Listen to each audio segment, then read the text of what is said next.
आ जाओ। देखो कल हम ना कहाँ बात छोड़ दी थी अपनी, अब ध्यान से अपनी कहानी आगे बढ़ा रहे हैं।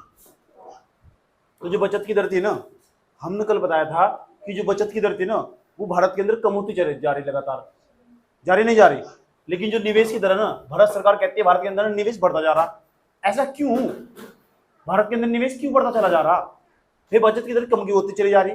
इसका मतलब क्या हुआ? इसका मतलब भारत के लोगों का ना व्यवहार बदल रहा। कुछ इस प्रकार भारत के लोगों का व्यवहार, ये भारत के लोग थे, मैंने कहा ये हमारा बैंक है, ये बैंक नहीं हमारा, ठीक। भारत के लोग पहले बैंक में क्या किया करते थे? सेविंग किया करते थे। सेविंग क्या करते थे? नहीं किया करते थे। इससे क्या मिला करता था? ब्याज मिला करता था। ब्याज मतलब इंटरेस्ट मिलता था, ब्याज। लेकिन पता क्या हुआ?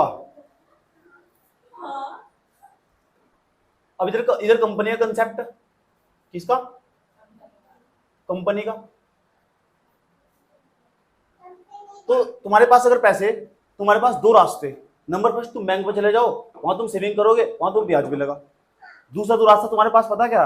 तुम ना इधर चले जाओ कंपनी में, कंपनी के ना तुम जाकर शेयर खरीद लो, शेयर खरीद लो। तो शेयर खरीदने के बाद, शेयर नहीं खरीद सकते उसका डिबेंचर खरीद लो। डिबेंचर ऋण पत्र जो संस्थाएं जारी करती है। बॉन्ड खरीद लो तुम, भारत सरकार द्वारा जो जारी किए जाते हैं बॉन्ड, खरीद लो नहीं खरीद लो? यस और नो? तो भारत के जो लोग थे ना, ये भारत के लोग, किसके लोग? जो भारत के लोग है ना, इनका बिहेवियर बदल रहा। जो पुराने लोग थे ना, ये पहले बैंक में जाया करते थे। जो भारत के लोग थे, ये जो पुराने लोग थे, ये जाया करते थे बैंक में, और जब बैंक में जाया करते थे ना, वहां अपनी सेविंग क्या करते थे? इन्हें ब्याज मिला करता था। लेकिन यहाँ इन्हें पता चला कि यहाँ जो शेयर मार्केट है ना, आज ये, मैंने कहा पैसा तुम्हारे पास, तुम यहाँ भी इन्वेस्टमेंट कर सकते हो, यहाँ भी इन्वेस्ट कर सकते हो अपना पैसा। तो जो नए लोग है ना, नए लोग, वे पता क्या कर रहे? पैसा इसके अंदर कम जमा कर रहे, सेविंग ही नहीं कर रहे। तो इसका मतलब बचत की दर कम होती चली जा रही। इसका मतलब बचत की दर कम होती चली जा रही है। अब भारत के लोग अपना पैसा निकाल कर ना यहाँ शेयर मार्केट में चले जा रहे हैं। शेयर मार्केट में चले जा रहे हैं, इन्वेस्टमेंट तो यहाँ भी हो रहा, तो निवेश की दर तो बढ़ रही। क्यों? क्योंकि भारत के लोग ना अब बैंक के अंदर नहीं जा रहे। भारत के लोग अब क्या, कहा नहीं जा रहे? बैंक के। भारत के लोगों ने बैंक के अंदर जाना मना कर दिया। आज समझ क्यों है? अब ना अपना अपना मोड बदल दिया उन्होंने। जैसे उन्होंने मोड बदला, अब कंपनी के कंसेप्ट में चले गए और उन्होंने उसके शेयर खरीदना स्टार्ट कर दिए। कोई इक्विटी शेयर में पैसा लगा रहा, कोई प्रेफरेंस शेयर में पैसा लगा रहा, कोई जो तीसरे नंबर पर जो मैंने बताया था तुम, डिवेंचर में पैसा लगा रहा, कोई उसके चौथे नंबर पर बॉन्ड में पैसा लगा रहा। भारत के लोगों का ना तरीका बदल चुका। जो नया जनरेशन है ना, पुराना जनरेशन, जो नया जनरेशन है वो पुराने वाली जनरेशन से खतरनाक हो। इस नई जनरेशन को तमीज तो आई, वो पैसे का मोड बदला, मार्केट से निकाल कर ना एक पैसा जो पहले बैंक में जमा किया करता था वो बैंक में नहीं जमा कर रहा हो। क्यों? क्योंकि उसे भी पता कि बैंक में जो ब्याज दर मिले ना उसका रेट कम है, और जो डिवेंचर पर ब्याज दर मिल रही उसका रेट ज्यादा। आए समझ में? तो आज का जो युवा है ना वो रिस्क लेना चाहता, रिस्क लेना चाहता, जोखिम लेना चाहता। जो आज का युवा रिस्क, इतनी बात बताओ, समझ आया कि नहीं यार? क्यों बजाओ? तो बताओ, हमारे यहाँ जब लोग बैंक में पैसा नहीं जमा करने के तो बचत की दर तो कम हो जाएगी, लेकिन निवेश क्या होता जा रहा? बढ़ता जा रहा। तो निवेश की दर हमारे यहाँ बढ़ती जा रही, पूंजी निर्माण की दर लगातार बढ़ती जा रही। क्यों बढ़ती जा रही? बचत की दर कम होने के बावजूद भी पूंजी निर्माण की दर क्यों बढ़ रही, ये तुम अच्छी तरह जान चुके। क्यों? क्योंकि भारत के लोगों का ना बिहेवियर बदल रहा, उनका नेचर बदल रहा, उनकी प्रकृति बदल रही। अब में बैंक के कॉन्सेप्ट को छोड़कर अब वे बहुत जागरूक हो चुके, अब कंपनी के कंसेप्ट की ओर बढ़ रहे। और ये कंपनी का कंसेप्ट ना भारत के अंदर तेजी के साथ प्रमोट हो रहा है। जो कभी 1956 में आया था, जो अपनी प्रगति को कभी प्राप्त नहीं कर पाया, 1991 के बाद ये कंसेप्ट तेजी के साथ उभार आया। और 1997 के बाद ना जब बैंकों में तेजी के साथ बैंकों में जब सुधार के कार्यक्रम स्टार्ट हुए, उसके बाद तब से ज्यादा लोगों को इतना समझ में आना स्टार्ट हुआ, तो लोग कंपनी कंसेप्ट पर चले गए। उन्होंने बैंक में जो पैसा लोगों के पास पैसे की किसी पास कोई कमी नहीं है, पैसे की तुम्हारे पास भी भविष्य में कोई कमी नहीं होने की। समझ नहीं बात? सबसे बड़ा काम होगा पैसे को मैनेज करना, उसमें तुम हमेशा विफल हो जाओगे।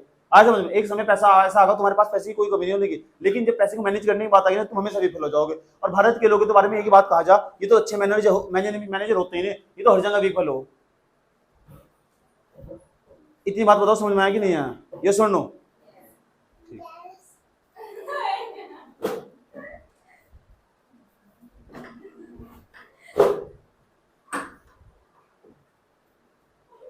वेरी वेरी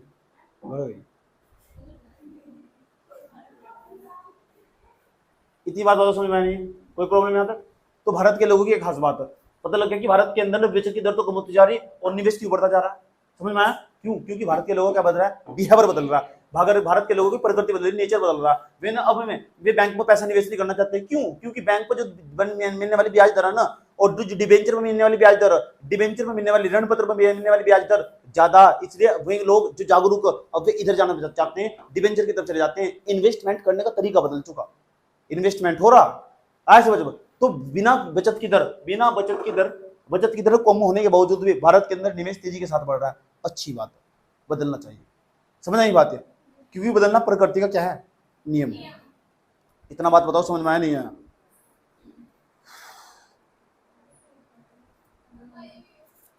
कौन आई?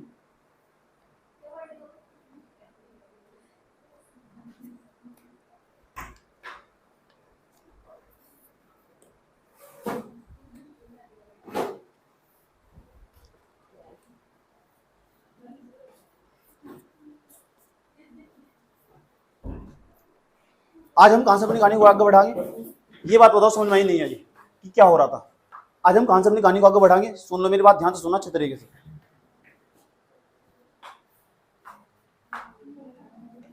कि शेयर मार्केट क्यों आया, वास्तव में तुम आज शेयर मार्केट समझ में आएगा कि क्या हो शेयर मार्केट। अब तो तुम शेयर मार्केट में प्रवेश करे ही नहीं, अब तो तुम प्राथमिक बाजार में घूम रहे थे। देख लो, ये हमारा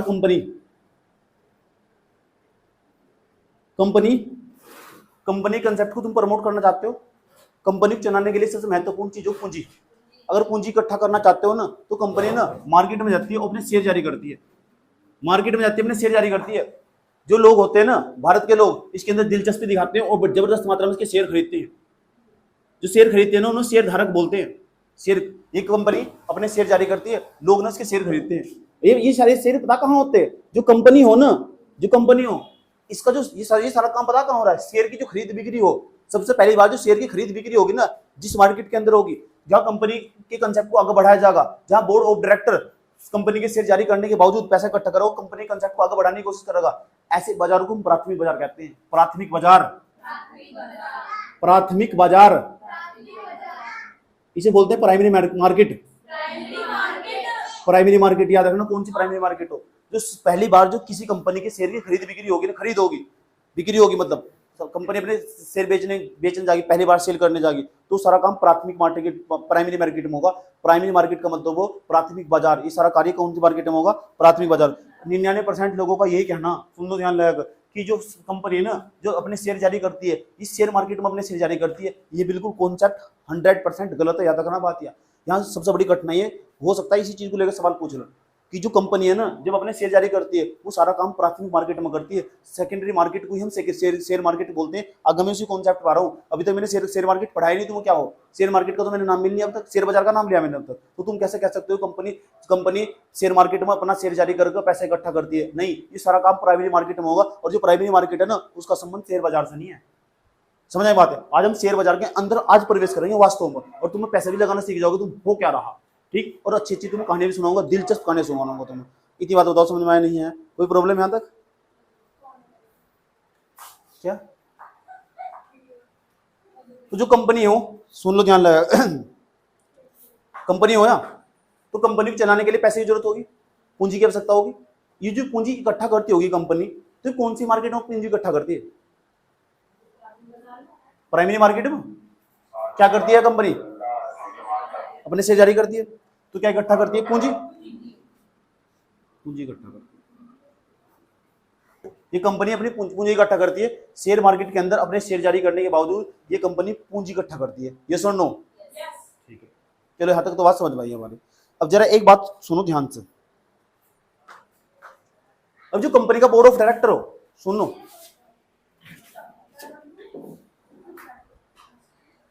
ये कंपनी होगी, कंपनी का बोर्ड ऑफ डायरेक्टर होगा। जब कंपनी का बोर्ड ऑफ डायरेक्टर होगा, तो कंपनी का जो बोर्ड ऑफ डायरेक्टर होता है ना, सुन लो,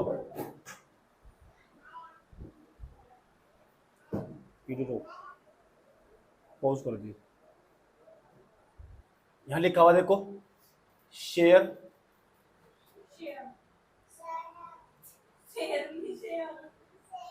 अब मेरी बात सुनो,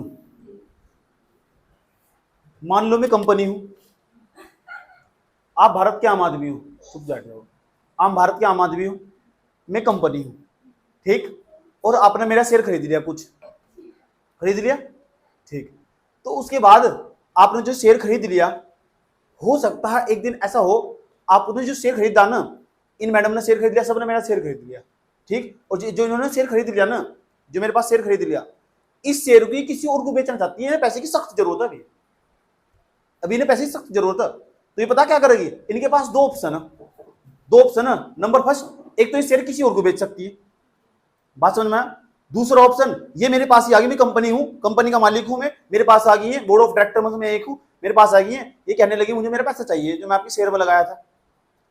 तो नंबर फर्स्ट, जो मैंने प्लांट बनाया था, इनका पैसा लेने के बावजूद मैंने जो प्लांट लगाया था और जो बिल्डिंग बनाई थी, जो मशीन लगाई थी, उस मशीन को मैं क्या करूं, मेरे पास एक ही इनकम होगा, उस मशीन को मुझे जो मैंने लगाई थी उस मशीन को बेचना होगा, तब जाकर मैं इसका पैसा वापस करूं।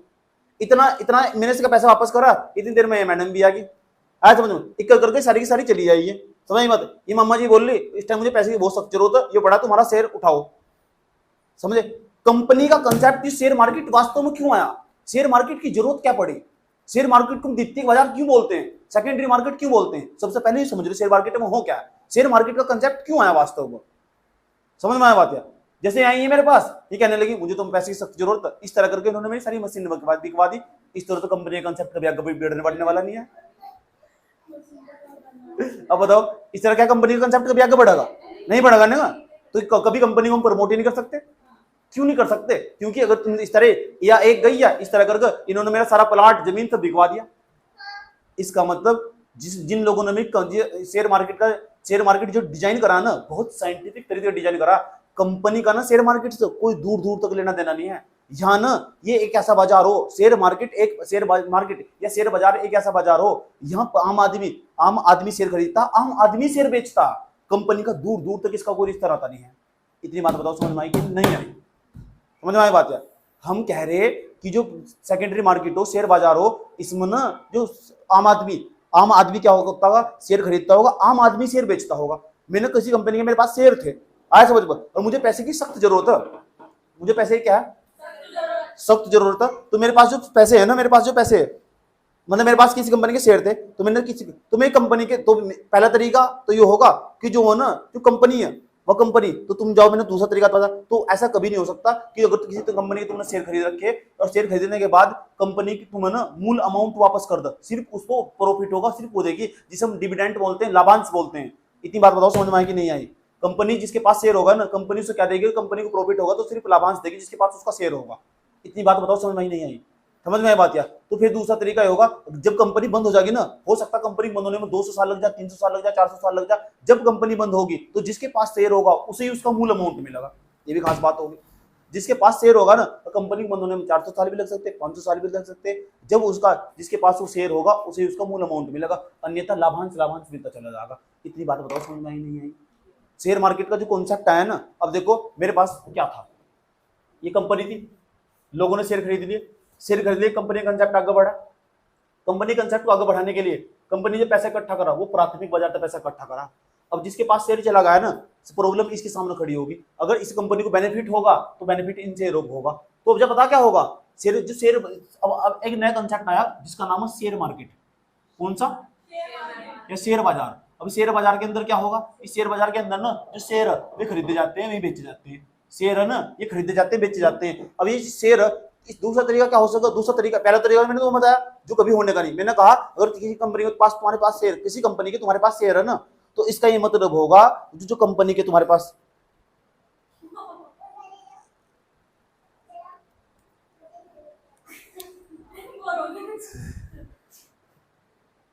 बात सुनना। तो दूसरा कंसेप्ट जो शेयर मार्केट हो, शेयर मार्केट के अंदर जो शेयर मार्केट हो। अब शेयर बाजार का कंसेप्ट क्यों अस्तित्व में आया, शेयर बाजार का जो शेयर मार्केट हो, शेयर मार्केट है, शेयर बाजार हो, उसका कंसेप्ट क्यों अस्तित्व में आया, पता किस लिए अस्तित्व में आया, इसलिए अस्तित्व में आया क्योंकि जो शेयर थे ना, शेयर थे, इनके अंदर फ्लेक्सिबिलिटी नहीं आती। अभी फ्लेक्सिबिलिटी का मतलब वो लोशीलता, तरलता जिसे बोलते हैं, दूसरी भाषा में लिक्विडिटी कहते हैं सर, आसान भाषा में लोशीलता बोल दो तो अच्छा नाम होगा, ठीक।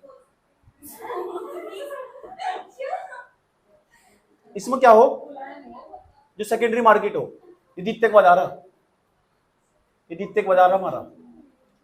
द्वितीयक दूर दूर तक ना इसका कंपनी से कोई लेना देना नहीं है। आज समझ में, तुम्हारे पास शेयर तो एक दूसरा तरीका होगा, नीचू के पास जो शेयर है ना, आज समझ में, काजल को उन शेयर की जरूरत है। काजल को पता इस कंपनी को प्रॉफिट होने वाला, इस कंपनी को प्रॉफिट होने वाला ना, तो उसके शेयर इससे पहले खरीद कर रख लेगी। इसे वर्ल्ड इकोनॉमिक्स की जानकारी है तो पहले इसे कंपनी के शेयर खरीद कर रख लेगी। लेकिन प्राथमिक मार्केट में शेयर खरीदने की, सेकेंडरी मार्केट में ये सारा काम जिससे सेकेंडरी मार्केट में ना, जो शेयर बाजार के अंदर जो शेयर हो उसकी खरीद बिक्री होती है, शेयर खरीदे जाते हैं, शेयर बेचे जाते हैं। और ये सारा काम पता कौन करता? आम आदमी। आम आदमी शेयर खरीदता, आम आदमी शेयर बेचता। कंपनी से दूर दूर तक का कोई मतलब नहीं है। जब कंपनी से दूर दूर का मतलब नहीं है तो कंपनी के अंदर शेयर मार्केट की जरूरत क्या है? फिर बात समझने की कोशिश करो। तो वही बात यार, अगर यहाँ नहीं समझे फिर आगे कठिनाई पैदा होगी। तो वही बात, अगर अभी स्ट्रगल कर लोगे तो आपको प्रॉब्लम नहीं होने की। इतनी बात बताओ, समझ में नहीं क्या कहने की कोशिश कर जा रही। हम कह रहे हैं जो शेयर मार्केट हो ना, शेयर बाजार हो, एक ऐसा बाजार हो इसके अंदर शेयर की खरीद बिक्री हो। और शेयर पता कौन खरीदता होगा? आम आदमी शेयर खरीदता होगा। जो आम आदमी होगा, कौन सा आम आदमी? नाशपत्ती आदमी नहीं, आम आदमी। और आम आदमी शेयर बेचता होगा। इतनी बात बताओ, समझ में आई नहीं? तो शेयर बाजार एक ऐसा बाजार हो, वहां ना कंपनी का उससे दूर दूर तो कोई मतलब नहीं होता। समझ आई ये बात यार? एक ऐसा बाजार हो जहां शेयर की खरीद बिक्री होती होगी। और शेयर कौन खरीदता होगा? आम आदमी शेयर खरीदता होगा और आम आदमी शेयर बेचता होगा। आए समझ में? इससे जरूरत थी। और इसके बाद बता क्या, अब इसे पैसा चाहिए, इसे पैसा चाहिए तो ये अपने शेयर ना काजल को बेच देगी, दूसरे वाले काजल को चाहिए ऐसे बेच देगी, ऐसे भी चाहिए ये दोबारा फिर सालू के पास चली जाएगी कि मुझे। तो ये कब तक चलता रहेगा? अनंत काल तक, अनंत काल तक। आज समझ लो, हो सकता है एक टाइम ऐसा आ जाएगा कि कंपनी बंद होने वाली और सालू के पास उसका शेयर पड़ा हुआ, तो जितना मूल अमाउंट में शेयर खरीदा था ना, इसे डिविडेंड तो मिलेगा ही, लाभांश तो मिलेगा ही मिलेगा। इसे जो मूल अमाउंट है वही से मिल जाएगा। इसके शेयर इसके पास होंगे तो ये शेयर मार्केट हो, इसे बोले शेयर मार्केट। तो शेयर मार्केट के अंदर जो शेयर हो ना, उसकी खरीद बिक्री हो। बहुत जटिल सब्जेक्ट समझा रहा हूँ। और तुम आज कल परसों के बाद तुम पैसा लगाना सीख जाओगे। परसों के बाद तुम पैसा लगाना सीख जाओगे। और यही मोबाइल में बैठे हुए एक बटन इधर से दबाओगे, एक इधर से दबाओगे, तुम 2 बटन दबाओगे और पैसा लगाना सीख जाओगे। कितने बटन दबाओगे? 2 बटन दबाओगे, एक इधर से एक इधर से। इतनी बात बताओ, समझ में आई नहीं है? कोई दिक्कत यहाँ तक? तो शेयर मार्केट को हम द्वितीयक बाजार बोलते हैं। अब जो लोग है ना, अगर तुम पूछोगे कि जो कंपनी पैसा इकट्ठा करती है, बोर्ड ऑफ डायरेक्टर जो पैसा इकट्ठा करता होगा, वो प्राइमरी मार्केट में पैसा इकट्ठा करता है कि सेकेंडरी मार्केट में पैसा इकट्ठा करता है? तो आंसर होगा प्राइमरी मार्केट में। अधिकांश लोगों को यही पता कि जो कंपनी है ना पैसा इकट्ठा करती है, वो शेयर मार्केट में जाकर अपना पैसा इकट्ठा करती है, शेयर मार्केट में जाती है। अरे नहीं, इससे पहले तो दूर दूर तक इसका कोई मतलब नहीं है। शेयर मार्केट तो मतलब आम आदमी शेयर खरीदता, आम आदमी शेयर बेचता, कंपनी तो वहां कोई दूर दूर तक रिश्ता नाता नहीं है। इतनी बात बताओ तो मुझे समझ में नहीं है, कोई प्रॉब्लम? अब सवाल है, तो फिर कंपनी का लेना देना क्या है इसका? कंपनी की जरूरत क्या है इसमें? जो कंपनी हो फिर उसकी जरूरत क्या है इसमें? इतनी बात समझ में आई कि फिर कंपनी की जरूरत क्या है इसमें? शेयर मार्केट का कंपनी का मतलब क्या है? बिना शेयर बाजार के आप कंपनी के कंसेप्ट को प्रमोट ही नहीं कर सकते, आगे नहीं बढ़ा सकते। ये कैसे? इसे समझना बहुत जरूरी काम है। मैं भी कह रहा हूं मैं कह रहा हूं कि शेयर बाजार से, सेकेंडरी मार्केट से, द्वितीयक मार्केट से शेयर उसका कंपनी का कोई लेना देना नहीं है। दूर तो आम आदमी शेयर खरीदता होगा, आम आदमी शेयर बेचता होगा। और हमें ऐसे कह रहे हैं मैंने कहा जो शेयर मार्केट है ना, ये शेयर मार्केट बहुत खतरनाक है। जब ऊपर जाएगा तो इतना ऊपर जाएगा आप संभाल नहीं पाओगे, जब नीचे जाएगा इतना नीचे जाएगा तो आप समझ नहीं पाओगे। बहुत ज्यादा वो लटाइल है। दूसरी बात हम भाषा में कहते हैं गतिशील है, बहुत ज्यादा वोलाटाइल, मोला नहीं वोलाटाइल। वोलाटाइल का मतलब वो बहुत ज्यादा मात्रा में गतिशील है, इतना ज्यादा गतिशील है। मैंने कहा जब तुम रिटर्न देगा ना, इतना रिटर्न देगा कि तुम संभाल नहीं पाओगे, और जब तुमसे वापस लेगा ना तो तुम समझ नहीं पाओगे। इतना खतरनाक है। आया समझ में? सेकेंडरी मार्केट के अंदर क्या होगा? ठीक, तो यहाँ ना शेयर की खरीदी बिक्री होती है। ये शेयर खरीदे जाते हैं, शेयर बेचे जाते हैं। ऐसे बाजार को हम शेयर बाजार कहते हैं। भारत के अंदर वर्तमान समय में 24 शेयर बाजार काम कर रहे हैं। हेलो, 24 शेयर बाजार। लेकिन 2 शेयर बाजार ऐसे ही बहुत ज्यादा फेमस है। एक तो BSE, उसका नाम है बॉम्बे स्टॉक एक्सचेंज।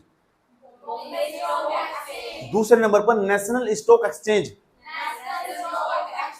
और दोनों के दोनों ने जो दोनों बाजार हैं, ये दोनों के दोनों बाजार वर्तमान समय मुंबई में स्थित है। आए समझ में? मुंबई में स्थित है दोनों दोनों बाजार। आए समझ बस, शेयर बाजार। यहाँ ना शेयर बाजार एक ऐसा बाजार हो, इसके अंदर जो शेयर हो ना, आम आदमी शेयर खरीदता होगा, आम आदमी शेयर बेचता होगा, कंपनी का दूर दूर तो कोई मतलब नहीं है। तो फिर आपने सोचा होगा कि शेयर मार्केट का कंसेप्ट आया क्यों, जरूरत क्या पड़ेगी इसकी, जरूरत इसकी क्यों पड़ेगी, आज हम इस बात को जानेंगे, इसकी जरूरत क्यों पड़ेगी। आया समझ, शेयर मार्केट आया क्यों, इसकी जरूरत पड़ी। और जिन लोगों ने शेयर मार्केट का कंसेप्ट डिजाइन किया ना, बहुत साइंटिफिक तरीके से डिजाइन किया। 1874 के अंदर बॉम्बे स्टॉक एक्सचेंज की स्थापना हुई थी। बॉम्बे स्टॉक शेयर बाजार 1874 में बन चुका था। और दूसरे वाला जो national stock exchange Manmohan Singh के द्वारा 1995 में बनाया गया था, 1995 में। सोच सकते हो तुम, समझ नहीं बात। ये दो बड़े बाजार भारत के अंदर आज भी काम कर रहे हैं। कोई कंपनी इनके अंदर लिस्टेड होगी ना, लिस्टेड में सूचित होगी, उसके अंदर उसका नाम उल्लेखित होगा, तो वो अपने सारे शेयर जारी करके शेयर मार्केट में। ये नहीं मैं समझाना, मैं समझाना चाह रहा हूं शेयर मार्केट की जरूरत क्यों पड़ेगी। ये तो यहां तक तो समझ में आया कि कंपनी को आगे बढ़ाने के लिए ना, तो अगर कंपनी को आगे बढ़ाने के लिए शेयर जारी किए जाते हैं, ये शेयर जारी करने के बाद कंपनी के पास पैसा आने वाला होगा, ये पैसा आने वाला होगा तो कंपनी का कंसेप्ट आगे बढ़ा जा सकता है। यानी कंपनी का संबंध केवल प्राथमिक बाजार से, अधिकांश लोगों को 99% लोगों को ये बता कि कंपनी का संबंध ना शेयर मार्केट से, जो पूरी तरह गलत है। मैं भी कह रहा हूँ कंपनी का संबंध लोग कहां से समझते हैं, शेयर मार्केट से समझते हैं, गलत है। मैं भी कह रहा हूँ कंपनी का संबंध केवल प्राथमिक बाजार था, प्राइमरी मार्केट से। वो पैसा इकट्ठा करती है और अपनी कंपनी कंसेप्ट को आगे बढ़ाती है। और मैं भी कह रहा हूँ सुन लो, अब ये दूसरे नंबर पर जो शेयर, ये शेयर बाजार एक ऐसा बाजार हो, आम आदमी शेयर जारी करता होगा, आम आदमी शेयर अपने बेचता होगा, आम आदमी शेयर खरीदता होगा। ऐसा बाजार कंपनी तक दूर दूर तक इसका कोई रिश्ता नाता नहीं होगा। इतना बात बताओ, समझ आया कोई दिक्कत यहाँ तक। लेकिन बिना शेयर मार्केट के तुम कभी कंपनी के कंसेप्ट को आगे नहीं बढ़ा सकते। बिना शेयर बाजार के तुम कभी कंपनी कंसेप्ट को आगे नहीं बढ़ा सकते। ऐसा मैं क्यों कह रहा हूँ, इसे समझाने के लिए। और तुम्हें एक इंपॉर्टेंट बात बताता हूँ, इतनी बात बताओ समझ में नहीं है। मान लो तुम्हारे पास पैसा, ठीक भाई, शेयर मार्केट में कौन जाएगा, जिसके पास रोकड़ा होगा, और तुम पैसा इन्वेस्टमेंट करना चाहते हो। पुराने लोगों के पास विकल्प नहीं आता, बहुत कम विकल्प थे। पुराने लोगों की खास बात थी, वे कम एग्रेसिव थे। आज का जो जनरेशन है ना, वो बहुत कम एग्रेसिव, वो इतना ज्यादा एग्रेसिव, बहुत कम एग्रेसिव, इतने एग्रेसिव, इतने उत्तेजित हम आज ही कल में रात में अमीर बनना चाहते हैं। आज हमारी इतनी मनसा आए समझ में, सब चाहते हैं कि मैं पॉपुलर हो जाऊं, सब चाहते हैं मैं पॉपुलर हो जाऊं और रात भर हीरो बन जाऊं, और रात भर मेरे पास पैसा ही पैसा हो। तो वही बात है जो कभी नहीं होने वाला। अगर शेयर मार्केट पढ़ ले तुम, तो रात में तुम अमीर बन सकते हो। ठीक, तुम 100 और 500 रुपए लगाकर तुम अमीर बन सकते हो। अब तुम समझ आ जाएगा कैसे सारा सिस्टम कैसे होगा। समझ में आया बात, या इतनी बात बताओ समझ में आया नहीं। तो ये जो कंपनी का कंसेप्ट है शेयर मार्केट है, शेयर मार्केट में आम आदमी शेयर खरीदता होगा, आम आदमी शेयर बेचता होगा। और शेयर मार्केट बहुत वोलाटाइल हो, वोलाटाइल का मतलब बहुत रिस्की हो। इसका मैंने कहा जब बेनिफिट देगा ना, इतना देगा तुम संभाल नहीं पाओगे, अगर जब लेगा ना तुम समझ नहीं पाओगे। आज समझ, इतना बुरा हाल है यहाँ से। ठीक, शेयर मार्केट में जो ट्रेंडिंग होती रहती है, घटता और बढ़ता रहता, उसका क्या कारण है वो भी हम समझाएंगे। क्यों घटता क्यों बढ़ता। हम कहते हैं शेयर मार्केट नीचे चला गया, इसका मतलब क्या हो भाई, शेयर मार्केट नीचे चला गया, शेयर मार्केट बहुत ऊपर चला गया, इसका मतलब क्या हो भाई। ये तो हमारे तक भी नहीं समझ पाए। और मुझे लग रहा है अगर तुम इकोनॉमिक्स की क्लास नहीं देखोगे, शायद जीवन काल में कभी समझ भी नहीं पाओगे, फिर पैसा भी नहीं लगाओगे, फिर तुम अमीर भी नहीं बनने बिल्कुल भी। हो सकता तुमने सारा काम छोड़कर आज तुम्हें बेनिफिट हुआ, तुमने 150 रुपए से स्टार्ट करना लगाना, बहुत अच्छा काम है। डीमेट अकाउंट में तुम्हारा खोल कर दूंगा तुम्हारे फोन में। आज समझ लो स्टार्टिंग करना क्यों, क्योंकि तुम्हें वर्ल्ड इकोनॉमिक्स की भी जानकारी वो भी तुम्हें पढ़ाने वाला हूँ। जिस बच्चे वर्ल्ड इकोनॉमिक्स की जानकारी होगी ना, उसको पता गोल्ड का दाम कैसे बढ़ा कैसे घटेगा। डॉलर पर भी तुम पैसा लगा सकते हो, डॉलर का दाम बढ़ाएगा घटेगा, वो मैंने तुम्हें पढ़ाया हुआ। तो तुम्हारा पैसा बढ़ने वाला, तुम्हें नुकसान नहीं होने वाला बिल्कुल भी। मेरे पास टाइम नहीं है, मैंने डॉलर में बहुत पैसा लगाया, मुझे पहले पता लग जाता डॉलर के दाम कैसे घटेंगे बस न्यूज़पेपर पढ़ने के बाद। अगर तुम न्यूज़पेपर पढ़ते हो कैसे डॉलर का दाम घट रहा है कैसे बढ़ रहा है, तुम डॉलर में पैसा लगा दो। गोल्ड के दाम हमेशा बढ़ते हैं, गोल्ड में तुम पैसे लगा दो अपनी मोबाइल फोन पर बैठे बैठे। डीमेट अकाउंट तुम्हें फ्री में खोल कर दिखाऊंगा मैं। डीमेट अकाउंट सारा काम उसमें ही होगा, इलेक्ट्रॉनिक फॉर्म में सारा काम हो रहा है। आए समझ में, तुम्हें पूरा का पूरा प्रोसेस पूरा समझाकर जब भेजूंगा आया था। इतना बात बताओ समझ आया नहीं। और यहाँ तो यूपीएससी सवाल पूछा हुआ, एक पीरी में सवाल जरूर पूछेगा यहाँ तक, 1 या 2 सवाल पक्का पूछो, हर साल पूछो। शेयर मार्केट तो पक्का सवाल पूछेगा निकालेगा, डीमेट अकाउंट का सवाल पूछ लगा, भीम ऐप पे पेटीएम का सवाल पूछ लगा, कहीं से भी सवाल पूछ लगा। इतना बात बताओ समझ में आ रहा है। द्वितीयक बाजार बताओ समझ में आएगा, प्राथमिक बाजार बताओ समझ में आएगा, कंपनी का संबंध कौन से बाजार से वो भी समझ में आएगा। इतनी बात समझ में आई बात। या अभी बताओ मुझे, जो भारत का आम आदमी है, अभी समझाना चाह रहा हूँ कि कंपनी, मैंने तुम्हें कहा कि कंपनी का दूर दूर तक कोई लेना देना नहीं है, तो फिर शेयर मार्केट की जरूरत क्यों पड़ी। जब इसका कंपनी दूर दूर तक लेना है तो शेयर मार्केट की क्यों जरूरत पड़ी। जानना चाहते हो शेयर मार्केट की जरूरत क्यों पड़ी। आए समझ में, इसके लिए भी तुम कुछ उदाहरण दूंगा और तमीज से समझाऊंगा, ध्यान पूर्वक समझना। तुम समझ में आया बात है। चलो अब तो तुम सवाल पूछता हूँ, इससे क्या हो रहा है, फर्स्ट वाला बटन बंद कर दो, थर्ड वाला ऑन कर, थर्ड वाला ऑन कर, थर्ड वाला। चले, मान लो तुम्हारे पास पैसा, अरे यार से क्या हो रहा, मान लो तुम्हारे पास पैसा, और पैसा तो तुम इन्वेस्टमेंट करोगे। अब इन्वेस्टमेंट करने के दो तरीके हो, नंबर फर्स्ट, एक तो तुम रियल इन्वेस्टमेंट कर लो, या दूसरा फिर तुम वित्तीय इन्वेस्टमेंट कर लो। वित्तीय इन्वेस्टमेंट का मतलब वित्तीय निवेश कर लो। कुल समझाया था मैंने, तुम समझा था नहीं समझा था। मान लो अगर तुम क्या चाहते हो जब निवेश करने जाओगे, तुम निवेश करने जाओगे तो निवेश करते वक्त कौन कौन सी बातों का ध्यान में रखोगे, कौन कौन सी ऐसी बातें ध्यान में रखोगे। नंबर फर्स्ट, तुम कहीं भी निवेश करना चाहते हो, क्या करना चाहते हो, अगर तुम निवेश करना चाहते हो तो निवेश करते हो तुम कौन कौन सी बातें ध्यान में रखोगे। नंबर फर्स्ट, जहां आपने पैसा निवेश करा, नंबर फर्स्ट पहला रूल रखोगे तुम कि तुम्हारा ना जो रिटर्न उसका उसमें बेनिफिट होना चाहिए तुम्हें। पहली बात तो हमेशा, अगर तुम फिर निवेश क्यों करोगे तुम, अगर तुम्हें बेनिफिट नहीं होगा, यानी रिटर्न को ध्यान में रखते हो तुम, रिटर्न कैसा हमारा, वापसी कैसी होगी, तो पहले ध्यान में रखोगे कितना पैसा मिलने वाला, नहीं तो निवेश करोगे।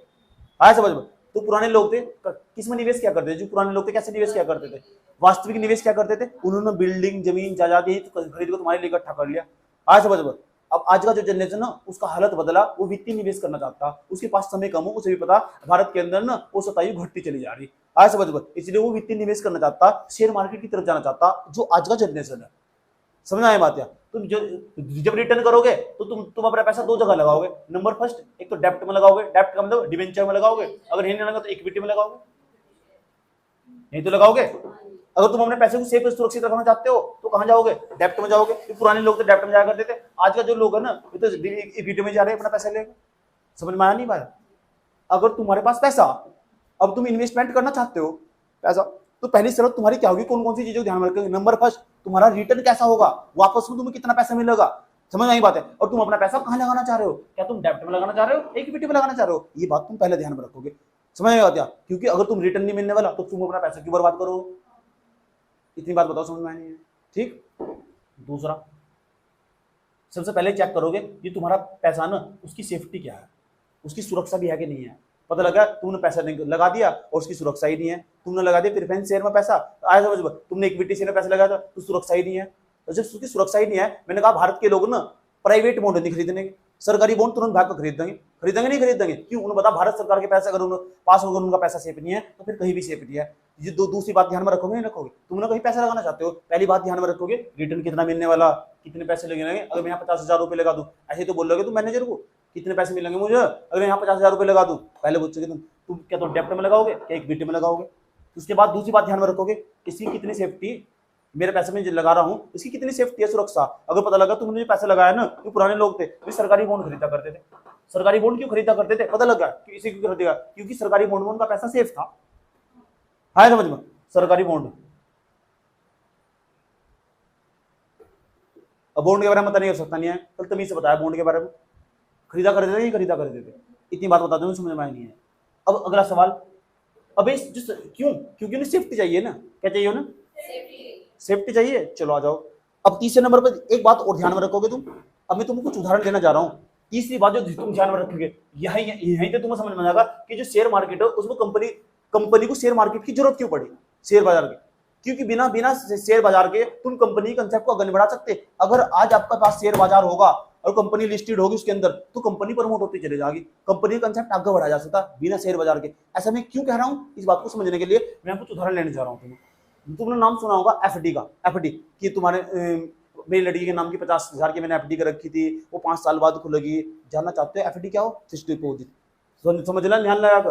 अगर तुम अपना पैसा इन्वेस्टमेंट करना चाहते हो, पुराने लोग एफडी किया करते थे, फिक्स्ड डिपॉजिट किया करते थे। जो फिक्स्ड डिपॉजिट हो ना, इसे बोलते हैं सावधि जमा, सावधि जमा। इसका मतलब क्या होगा, इसका यह मतलब होगा यहां ना तुम पैसा 5 साल के लिए फिक्स कर दोगे या 8 साल के लिए फिक्स कर दोगे, 8 साल के बाद तुम इसे अपना पैसा फिक्स कर दोगे, बैंक में जाओगे और बैंक में ना तुम ना, जैसे तुम बैंक में जाओगे, बैंक में ना तुम ना 50,000 रुपए फिक्स कर दिए, 50,000 रुपए डाल दिए बैंक के पास जाकर, फिक्स कर दिए कि 8 साल के बाद ना तुम ना ये पैसे लगभग ये इन पर कुछ ब्याज होगा, 4-5% का लगभग ब्याज होगा, अलग अलग बैंक का अलग अलग हिसाब हो। समझ में आया बात। सब इतने याद भी रख सकते, इतने सारे बैंक को कोई किसी के याद भी रख सकता, याद रखने भी नहीं, यूपीएससी में भी काम के नहीं आने वाले। आया समझ में? एफडी होगी, एफडी का मतलब क्या हो, फिक्स डिपॉजिट, तुमने जमा कर दिया, बैंक में कहा कि 8 साल बाद तुम निकाल सकते हो। अब 8 साल बाद तुम निकाल सकते हो। अब सवाल, पैसा तो तुम्हारा, आया समझो, जब पैसा तुम्हारा 8 साल से पहले तुम निकाल नहीं सकते तो कठिनाई पैदा हो जाएगी, कठिनाई पैदा हो जाएगी। पता लग रहा है कि तुम अपने घर में अकेले हो और तुमने 50,000 बैंक में जाकर कल ही जमा कर दिए, वही जो तुम्हारे पास ये, अब परसों पता लगा कि तुम्हारा एक्सीडेंट भी होगा। क्या होगा? एक्सीडेंट भी होगा। अरे भगवान करे ऐसा ना हो, मान लो तुम्हारा एक्सीडेंट होगा, तुम्हारे पास पैसा नहीं है, तो तुम किसके पास जाओगे? बैंक के पास जाओगे। तो बैंक वाला पैसा देगा? बैंक वाला पैसा देगा ही नहीं देगा? जो एफडी का पैसा वो देगा नहीं देगा? मैं तुमसे एक सवाल पूछना चाहता हूँ, बता दो, तुमने फिक्स डिपॉजिट कर रखा नहीं कर रखा? एफडी जमा, एफडी का मतलब क्या हो, 8 साल से पहले निकाल सकते, 8 साल टूट जाते हैं, मैंने बताया टूट जाते हैं, थोड़ी जानकारी होगी आसपास तो सुन देखा होगा, एफडी टूट भी जाती है, एफडी टूट भी जाती है, लेकिन प्रॉफिट देगा, उसके कुछ रूल रेगुलेशन कंडीशन होंगे, ब्याज भी देगा। कब ब्याज देगा? उसके बाद पैसे कटौती करने के बाद देगा। तुम इतनी बात बताओ समझ में? टूट जाती है तो इसका मतलब जो पुराने लोग थे ना, वे एफडी में भी जाया करते थे। क्यों? उन्हें पता ना यहाँ फ्लेक्सिबिलिटी ज्यादा, फ्लेक्सिबिलिटी का मतलब वो लोशीलता ज्यादा होनी चाहिए, उसके अंदर लिक्विडिटी होनी चाहिए, उसकी तरलता होनी चाहिए। यानी पैसा जब भी मैं मांगता हूं तो मुझे पैसा मिल जाना चाहिए, अगर नहीं मिलना ना तो मैं ऐसी जगह अपना पैसा निवेश नहीं करने का, मैं ऐसी जगह अपना पैसा निवेश नहीं करने का। कल को मेरा पैर टूटा हुआ पड़ा तो इलाज के लिए मुझे 50,000 रुपए चाहिए, 50,000 रुपए चाहिए, तो एफडी टूट सकती है। इसलिए लोग एफडी को पसंद किया करते थे, पुराने लोग एफडी किया करते थे। आया समझ में? इसका मतलब मेन चीज क्या हुई? मेन चीज हुई पैसा जो हमने इन्वेस्टमेंट कर रखा है उसकी फ्लेक्सिबिलिटी। बोल कर देखो कितना, इतने महान कलाकार नहीं है, बोल कर देखो फ्लेक्सिबिलिटी। तो 3 चीज अगर जहां तुम अपना पैसा निवेश करना चाहते हो, नंबर फर्स्ट उसका ना रिटर्न कैसा होना चाहिए, रिटर्न। दूसरे नंबर पर क्या है? उसकी सेफ्टी होनी चाहिए। तीसरे नंबर पर सबसे बड़ी चीज उसकी ना क्या होनी चाहिए? उसकी फ्लेक्सिबिलिटी होनी चाहिए, उसके अंदर लोचशीलता होनी चाहिए, लोचशीलता जिसे बोलते हैं, तरलता होनी चाहिए, उसकी लिक्विडिटी होनी चाहिए। आज जब तुम्हें जरूरत हो तो पैसा तुम्हें मिल जाना चाहिए। इतनी बात बताओ समझ में? कोई प्रॉब्लम है क्या? कुछ और भी दौरान में लेने चाह रहा हूँ, तुमसे पूछना चाह रहा हूँ, तुम तो बताओ, तो जो फिक्स डिपॉजिट होगा तो तुमसे ब्रेक कर सकते हो क्या? जो फिक्स डिपॉजिट ब्रेक कर सकते हो, इसलिए तो लोग बहुत ज्यादा पसंद क्या करते थे। नहीं तो अगर जहां ना 2 बैंक, चलो मैं पास एक उदाहरण भी लेता हूँ, मान लो मेरे पास बैंक 2, एक तो बैंक एक बैंक 2, इस बैंक के पास गए हम, 50,000 मैंने जहां जमा कर दिए, 50,000 जमा कर दिया, जैसे 50,000 जमा कर दिया तो बताओ 50,000 जैसे मैंने जमा कर दिया, इसने कहा मुझे 10% देगा। कितने परसेंट देगा? 50,000 का 10%। इस सालाना ब्याज हो 1 साल का, कभी महीने वाइज जोड़ो तो बैंक खाली हो जाएगा। आया समझ में? इसने कहा कि 8% देगा, ठीक। इसने कहा कि तुम ना 2 साल बाद, कितने साल बाद? 2 साल बाद ना, 2 साल बाद, 2 साल तक तो तुम मुझे छेड़ना ही मत, बिल्कुल भी छेड़ना मत। लोग इन पीरियड बोलते हैं सर कि 2 साल तक तो तुम अपना पैसा छेड़ने के नहीं, 2 साल के बाद तुम हमें एफडी तोड़ भी सकते हो। इसने कहा मुझे, आया समझ में? इसके पास चले गए, इन्होंने कहा 10% 8 साल से पहले ना, तो तुम सीधा 8 साल का लॉक इन पीरियड कर दिया। लॉक इन पीरियड का मतलब 8 साल से पहले या तुम्हारी दुर्घटना हो रही, पैर टूट रहा है, सर फूट रहा है, कुछ भी तुम्हारे साथ दुर्घटना हो रही, लेकिन तुम न तो ब्याज तुम्हें ज्यादा मिलेगा, लेकिन 8 साल से पहले तुम्हारा पैसा नहीं देने के। आया समझ में? अब बताओ तुम किस तरफ जाना पसंद करोगे? इस तरफ जाना पसंद करोगे या इस तरफ जाना पसंद करोगे? दूसरे बैंक की तरफ। आया समझ में? कुछ लोग ऐसे भी होंगे जिसकी तरफ जाएंगे, कितने लोग हैं जो इस तरफ जाएंगे, इस तरफ जाएंगे? हाथ खड़ा कर लो जो 10% की तरफ जाना चाह रहे हैं, जो 8% की तरफ जाना चाह रहे हैं, 10% वाले हाथ खड़ा करो जो 10% की तरफ जाएंगे। 10%। कितने लोग ऐसे जो 10% की तरफ जाएंगे? 8 साल तक पैसा नहीं पहले मिलने वाला, ये बैंक की रूल है, कंडीशन होगी। तो कितने लोग जो इसकी तरफ जाएंगे? इससे पता चलो तुम बहुत गरीब हो। आया समझ में? इससे पता चलो तुम बहुत गरीब हो, क्योंकि अगर ओह कोई बात नहीं, मैडम ने कहा अब पहले वाला, इसकी बात सुन। इससे पता नहीं इतने अमीर कि इन्होंने इनके पास और घर में और भी पैसे रखे हुए, ये 8 साल वाला पैसा जमा कर बैठ के, ये बहुत अमीर है। आया समझ में? कोई बात क्या कह रहे हैं? जो बहुत ज्यादा मात्रा में अमीर है ना, सुन लो, जो बहुत ज्यादा मात्रा में अमीर है वे इस तरफ जाएंगे, तुम्हें 1-2 बात तो हर जगह मिले। आया समझ में? 1-2 बात तो हर जगह मिले। इकोनॉमिक्स में ना ऐसे बात को हमेशा दूर करके चलो। समझ एक बात, जिनके पास ज्यादा ही पैसा, ठीक, उनके पास ज्यादा ही पैसा, अधिकांश लोग इसकी तरफ ही जाएंगे, क्योंकि उन्हें फ्यूचर का कुछ नहीं पता क्या हो जाए उनके साथ। दुर्घटना ना तो किसी से पूछकर होती है, ना किसी को बताकर, रोड पर भी लिख रहा था। आया समझ में? दुर्घटना क्या कह रहे? दोनों इससे बता कितना पैसा देखो उनके पास, समझ में आई बात है, कितना पैसा इनके पास मौजूद है, कह रहे दोनों तुम इतनी बात बताओ, समझ में आई नहीं है। लोग करते हैं, तुम भी किसी बैंक के पास जाना, एफडी कर लेना, समझ में आई बात, लेकिन ये सारे रूल रेगुलेशन कंडीशन याद रखना। लेकिन ये बताओ बस तुम मुझे एक बता दो, बैंक एक के अंदर पैसे की फ्लेक्सिबिलिटी ज्यादा कि दो के अंदर पैसे की फ्लेक्सिबिलिटी ज्यादा? दो के अंदर। इसका मतलब यहां तुम्हें पैसा रिटर्न जल्दी मिल जाएगा। फ्लेक्सिबिलिटी, लोशीलता, तरलता, बैंक एक की तरलता ज्यादा, बैंक दो की तरलता ज्यादा। बैंक एक की लिक्विडिटी ज्यादा, लिक्विडिटी बोलते हैं दूसरी भाषा में, लिक्विडिटी, तरलता। कौन से बैंक की तरफ जाओगे? मैडम एक थी, काजल का नाम था उसका, समझ आएगी, मैडम कहती थी कि मैं 10% की तरफ जाऊं, इससे पता लगा कि बाप का कितना पैसा आए, समझ में, फ्री फंड का पैसा है, हमें कुछ करना ना धरना, फ्री फंड का पैसा मिल रहा, कृषि विभाग का पैसा आ रहा। इतनी बात बताओ समझ में आया नहीं आया? पता चला कि इनके पास कितना पैसा, इस देख कर अंदाजा लगा जाता है, ठीक, इनके पास इतना पैसा कि 50,000 जमा करने के बाद इनको कोई फर्क नहीं पड़ता, इनके पास घर पर बहुत पैसा रखा हुआ। बात समझ में आया? इतना ही नहीं, और सुनो, पढ़ा क्या रहे थे आप, पहुंच कहां गए आप? ये बता रहे थे हम कि बताओ कि जो कंपनी है ना, कंपनी का सेकेंडरी मार्केट से कोई लेना देना नहीं है, शेयर बाजार से, तो शेयर बाजार क्यों अस्तित्व में आया, शेयर बाजार की जरूरत क्यों पड़ेगी? अरे भाई यही तो समझा रहा हूं तुम्हें, पहले से समझ लो। तुम्हारे पास पैसा इन्वेस्ट करने जाओगे तो कितनी चीजें ध्यान में रखोगे? 3, और 3 चीजों में जो तीसरे नंबर की चीज ना, वो बहुत खतरनाक चीज है। फ्लेक्सिबिलिटी के बिना तो कुछ भी नहीं है। आज समझ, अगर तुम्हारा पैसा तुम्हारे टाइम पर काम नहीं आया तो फिर कहीं का पैसा? आज समझ, तुम्हारा पैसा तुम्हारे टाइम पर काम नहीं आया तो पुराने लोग कहते हैं फिर कहीं का पैसा? उस पैसे का क्या लाभ है जो तुम्हारा पैसा तुम्हारे ही काम नहीं आया? ऐसा पैसा किस काम का? तो इसका मतलब हम क्या देखने की कोशिश कर रहे हैं? हम फ्लेक्सिबिलिटी देखने की कोशिश कर रहे हैं। इतनी बात बताओ समझ में आएगी। एक तरफ तुमने किसान विकास पत्र खरीद कर रख दिया, सर्टिफिकेट है, एक तरफ तुमने सोना खरीद कर रख लिया, दो चीजें तुम्हारे पास। एक तरफ तुमने 10 ग्राम सोना खरीद कर रख दिया, 1 तोला, चलो मैं अपनी बात कर लेता हूँ। मैंने एक तरफ किसान विकास पत्र खरीद कर रख लिया, एक तरफ मैंने अपनी वाइफ के लिए सोना खरीद कर रख लिया, 10 ग्राम सोना खरीद कर रख लिया। इसके लिए अपनी वाइफ के लिए, उसकी मुझे मंगलसूत्र बनाना था ना, उसके लिए। सुन, चुप हो जाओ, इतनी बात बताओ समझ में आई नहीं? तो मंगलसूत्र था ना, हाँ मंगलसूत्र बोलते हैं ना।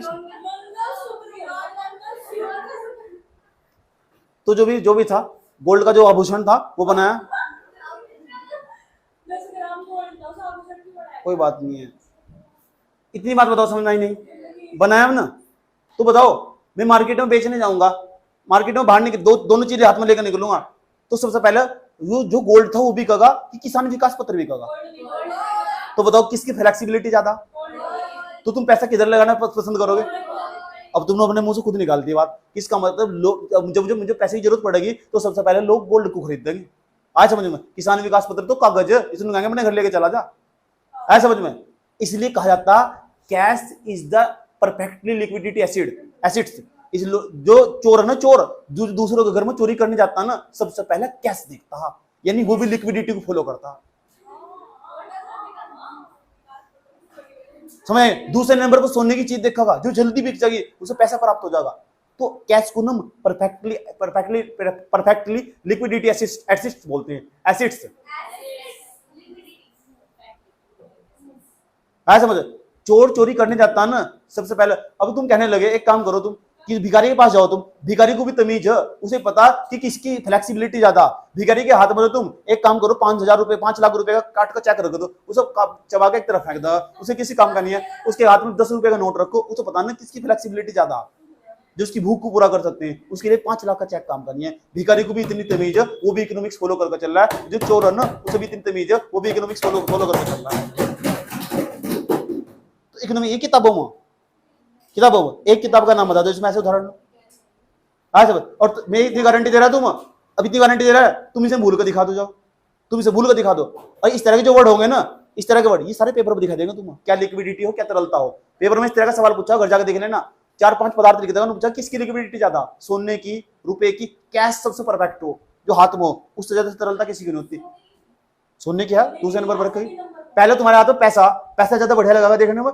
लो अगर तुम्हारे पास सोने की वस्तु किसी के हाथ तो गिरवी रख दे देगा, उस तो बढ़िया कि तुम्हारे हाथ में कैश होना चाहिए। मेरे पास मैं आनंद विहार से बैठा था दिल्ली से, आज मेरे पास कैश खत्म हो गया था, 1,000 रुपए थे, ट्रेन के अंदर मेरी टिकट बुक ही नहीं हुई बिल्कुल भी, 2 या 3 में बैटिंग मार थी, तो मैं चढ़ गया, मुझे जो टीटी था ना उसने मुझे पता क्या बात बोल ली, कैश दे कैश। मैंने कहा जी पेटीएम करवा लो भी, मैंने कहा जी मेरे पास कैश नहीं है, 1,000 रुपए, तू कह रहे कैश चाहिए भाई, मैंने कहा जी बात वही है वैसे, तू कह रहे नहीं कैश चाहिए, यानी उस टीटी को भी पता इकोनॉमिक्स नहीं आती उसे, लेकिन उसे भी पता कि जो परफेक्टली एसिड्स हो वो कैश हो, इसलिए कैश की ज्यादा महत्ता, कैश की ज्यादा महत्ता, उसे देखकर ना हाथ में भी खुशी महसूस हो, इसे बोल रहा हूँ कैश, समझ बात, उसकी लिक्विडिटी ज्यादा हो नहीं ऐसा होता, हाथ लगाना बंद कर दो दूसरे के, आए समझ लो, कोई दिक्कत यहां तक? इतनी बात बताओ, समझ में आई नहीं है कोई प्रॉब्लम? लिक्विडिटी किसकी ज्यादा होगी? चोर को भी पता ना, जो अगर चोर तुम्हारे घर में घुस गया सबसे पहले क्या ढूंढेगा? सोने की चीजें, सोने की चीजें उसे पता, दूसरे नंबर पर उसका वो जल्दी बिक जाएगा मार्केट में जाकर, फिर तीसरे नंबर पर और चीजें ढूंढेगा, या तुम्हारा घर ठाके लेके जाएगा वो, आज है तो वो भी है तो इन्वेस्टमेंट तो तुमने वहां भी कर रखा, आज समझ, तुमने बहुत बड़ा बिल्डिंग बनाकर छोड़ दिया, इन्वेस्टमेंट तो तुम्हारा वो भी है, चोर बिल्डिंग ठाकर नहीं लेके जाएगा हाथ में, आज समझ लो, नहीं लेके जा सकता ना, उसे पता ना ये जल्दी सा भी करनेगा नहीं, इसकी लिक्विडिटी कम हो, ये सारे सवाल यूपीएससी में पूछे हुए, और किताब तक इनका दूर दूर तक कोई रिश्ता नाता नहीं है, दूर दूर तक इनका कोई रिश्ता आता नहीं है, और ये कोई पढ़ा सकता जिसका मास्टर्स कर रखा हो, जो पढ़ा हुआ हो तमीज से, मेरे तो मास्टर्स जानते हो इकोनॉमिक्स में, मास्टर्स एमबी, इतना बात बताओ समझना, जो तमीज से पढ़ा हुआ, ठीक। अभी मैं चार्टेड अकाउंटेंट की तैयारी कर रहा हूँ, पता किसे कहते हैं चार्टेड अकाउंटेंट? जबरदस्त का पैसा, ये बैंक होने, बैंक इनकी बैलेंस शीट चेक करना, बैंक हो ना इनकी बैलेंस शीट चेक करना, भारत सरकार के जो वित्त मंत्रालय ना, बड़े बड़े मंत्रालय, इनके अंदर कहाँ कहाँ कितना पैसा कराया, इनकी बैलेंस शीट चेक करना और आंकड़े जारी करना, उनका विश्लेषण करना,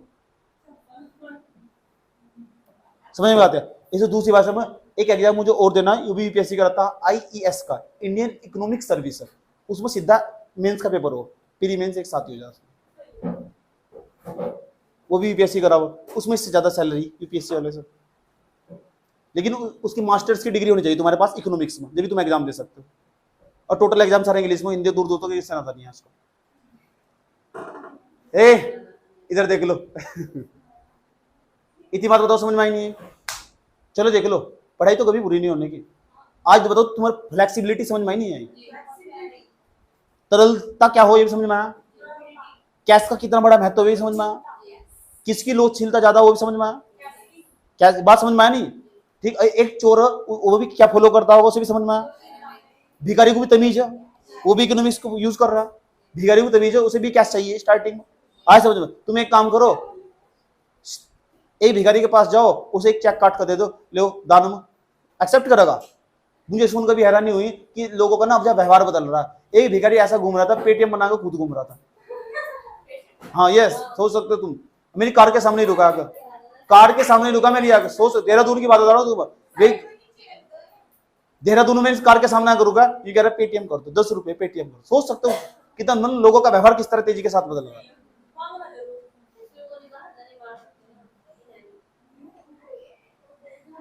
समझ आई बात है?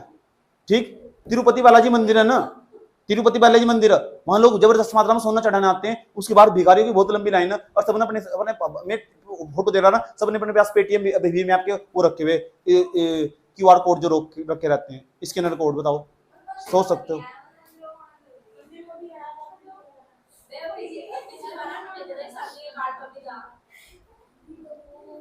शादी के कार्ड पर भी ना क्यूआर कोड आना स्टार्ट होगा, शादी के कार्ड पर भी क्यूआर कोड आना स्टार्ट होगा, सोच सकते हो? यानी तुम नहीं पहुंच सकते रहे तो दान कर दो, नहीं जा सकते शादी में, दान घर बैठे बैठे कर दो, ठीक, इतना बुरा हाल हो चुका।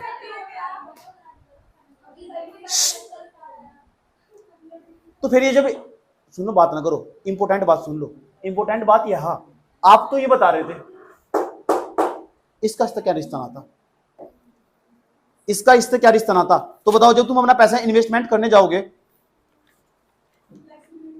सबसे पहले क्या देखोगे? फ्लेक्सिबिलिटी,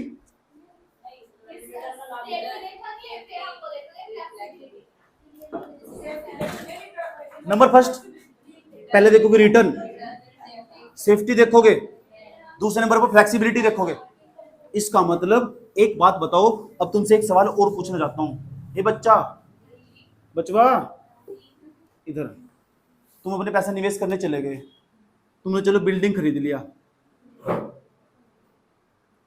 बिल्डिंग खरीद लिया, तुमने लैंड खरीद लिया, भूमि खरीद ली तुमने, अच्छा गोल्ड खरीद लिया, तुम बता सकते हो इसमें से किसकी फ्लेक्सिबिलिटी ज्यादा, किसकी फ्लेक्सिबिलिटी ज्यादा? बिल्डिंग खरीद ली तुमने, लैंड खरीद ली, गोल्ड खरीद ली, तुम्हारा हाथ पैर टूट गए, ऐसे समझो, तो तुम्हें बिल्डिंग खरीद बेचने में कितना टाइम समय लगेगा? बहुत ज्यादा समय लग जाएगा। भूमि खरीदने में ज्यादा समय लग जाएगा।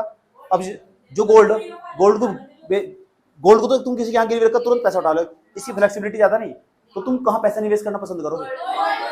अधिकांश लोग जिसके अंदर तमीज है ना, वो गोल्ड में पैसा निवेश करते हैं। आज भी इलेक्ट्रॉनिक फॉर्म में, डीमेट अकाउंट में, ये भी खास बात है, गोल्ड को ना सबसे सेफ करेंसी के रूप में डिफाइन किया जाता है, सबसे परिभाषित किया जाता है। गोल्ड में सबसे अधिक मात्रा में लोग पैसा इन्वेस्टमेंट करते हैं। और गोल्ड की खास बात हो, अगर तुम्हें अपने जीवन काल में कभी भी कुछ भी काम आगे बढ़ाना, तो दो जगह अपना पैसा निवेश करना अगर तुम्हें बेनिफिट चाहिए। नंबर फर्स्ट जमीन के अंदर, दूसरा गोल्ड के अंदर, ये हमेशा लॉन्ग टर्म तुम्हें फायदा आ देगा। नंबर फर्स्ट गोल्ड के अंदर, दूसरा जमीन के अंदर अपना पैसा इन्वेस्टमेंट करना, कभी तुम घाटे में नहीं जाओगे। क्यों? गोल्ड के बारे में एक बात कही जा, हर 8 साल में इसका पैसा डबल हो जा, हर 8 साल में ना इसका पैसा डबल हो जाए, तुम गोल्ड में पैसा निवेश करोगे, इसका पैसा हमेशा लॉन्ग टर्म बढ़ रहेगा। तुम 10 साल, तुम्हारी माताओं के पास घर में जो सोना रखा था ना, उसका दाम आज 2 गुना से 3 गुना हो चुका होगा। आज समझ लो, वो रखा था, उसका दाम हो चुका, क्योंकि जो जमीन थी ना, तो तुमने पहले खरीद दी होगी, आज उसका दाम भी 2 गुना होगा। ये खास बात है, इतना बात बताओ समझ में आया? तो अगर किसी को पैसा इन्वेस्टमेंट करना हो ना, तो 2 जगह अपना पैसा इन्वेस्टमेंट कर सकते हो तुम। अगर बिजनेस करना चाहते हो तुम, तो 2 जगह पैसा इन्वेस्टमेंट करते हो, तुम्हें लॉन्ग टर्म बेनिफिट चाहिए। नंबर फर्स्ट एक तो गोल्ड में, नंबर 2 एक जमीन के अंदर पैसा इन्वेस्टमेंट। मैंने कहा था तुम यहाँ ना पैसा कमाना सीखोगे। अब पैसा खोरी में सब लोग, पैसा सबको कमाना चाहिए, अच्छा लगता है, आज समझ में आया? अब पैसा खोरी में सब लोग तेज हो, समझ बात? यहाँ दिमाग बहुत अच्छे से चला लो, एक चीज बताऊंगा, तुम 10 चीजें खोजो घर जाकर, समझ में आया बात? यार क्योंकि पैसा खोरी में क्या हो, सब लोग तेज हो। इतनी बात बताओ, तो बताओ तुम बिल्डिंग में पैसा इन्वेस्टमेंट करना स्टार्ट करो, पसंद करोगे लैंड में, गोल्ड में? आया समझ में? देखो पैसा खोरी में सब लोग तेज हो, तुमने खुद ही कहा गोल्ड में। आया समझ में? इतनी बात बताओ, समझ में नहीं? कोई दिक्कत यहाँ तक? अगला सवाल भी तुमसे पूछता हूँ, जरा एक बात बताओ, जो सरकारी बॉन्ड हो, किसान विकास पत्र की चर्चा कर रहा हूँ, जो किसान विकास पत्र था ना, जो मनमोहन सिंह की सरकार थी, बहुत पुराना है किसान विकास पत्र, इसे मनमोहन सिंह की सरकार ने बंद कर दिया था 2014 में ना, इसे दोबारा लाया गया मोदी सरकार के द्वारा, किसान विकास पत्र, किसान विकास पत्र। जो किसान विकास पत्र आज भी मार्केट में आए, पोस्ट ऑफिस पे जाओगे आराम से ले लोगे इसे। आज समझ, अब लोग ना बहुत जबरदस्त मात्रा में इसके अंदर पैसा इन्वेस्टमेंट करते हैं, इस पर जो रेट है वो भी ठीक ठाक है। क्यों? क्योंकि सरकारी बॉन्ड है, ये सरकारी बॉन्ड है, सरकारी बॉन्ड है, आज समझो सरकारी बॉन्ड है, तुमने खरीद कर अपने घर में रख लिया। आज समझो, जब घर में खरीद कर रख लिया, अब तुमने ना इसमें 10,000 रुपये इन्वेस्टमेंट कर दिए। कितने? 10,000 रुपये, ठीक, उसका रेट हो बनाए मार्केट में जाकर पता लग जाओ तुम्हें, 10,000 का खरीद कर तुमने सरकारी बॉन्ड अपने घर में रख लिया। आज समझ लो, उसमें कहा गया कि जिसका पैसा किसान विकास पत्र का, जो ना पूरे 8 साल बाद ड्यू होगा, 8 साल की इसकी मेच्योरिटी, यानी 8 साल बाद ही इसकी मेच्योरिटी का मतलब हो, इसकी जो तरलशीलता वो 8 साल बाद ही आगे, इससे पहले यानी कि तरलशीलता, लोचशीलता जिसे कहेंगे, 8 साल से पहले तुमको कोई पैसा नहीं मिलने वाला। आज समझ लो, ये कहा गया तुम्हें। तो जो बॉन्ड हुआ ना 8 साल तो पहले, इसकी तरफ को देखने की जरूरत नहीं है। जरा मुझे एक बात बता दो, जो बॉन्ड हमेशा दीर्घकालिक प्रकृति का हो, बॉन्ड हमेशा कौन सी प्रकृति का हो? दीर्घकालिक प्रकृति का हो। तो जो भारत के लोग, इसके अंदर फ्लेक्सिबिलिटी होनी चाहिए, नहीं होनी चाहिए?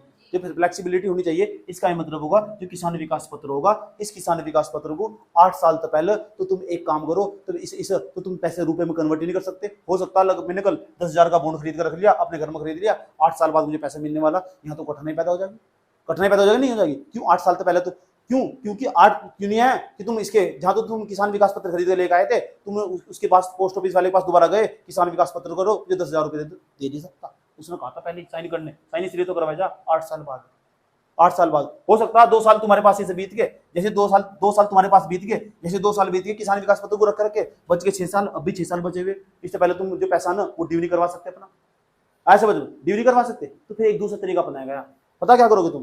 इसे किसान विकास पत्र को उठाओगे और बैंक के पास लेके चले जाओ, दूसरे वाले बैंक के पास। और ये जो बैंक होगा ना, जो बैंक होगा पीएनबी होगा, एसबीआई होगा, तो भारत सरकार कहती है कि भारत सरकार कहती है अगर तुम किसान विकास पत्र खरीदोगे ना, एक तो तुम्हारा 8 साल में लगभग पैसा डबल होगा, 8-10 साल में तुम्हारा पैसा डबल होगा। जितना है जितना तुमने लगाया था 10 के 20,000 बन चुके होंगे तुम्हारे। 124 महीने, कभी कभी 120 महीने, अलग अलग जगह अलग अलग समय अलग अलग रेट चलता रहा। तुम जाकर चेक कर लेना इसके बारे में क्या चल रहा है इसका, किसान विकास पत्र का। आए समझ लो, ठीक, 8 साल लगभग 4 महीने इसका, मुझे जहां तक मुझे जानकारी है, उस पर रेट ठीक ठाक 8-10 7% का रेट है इस पर।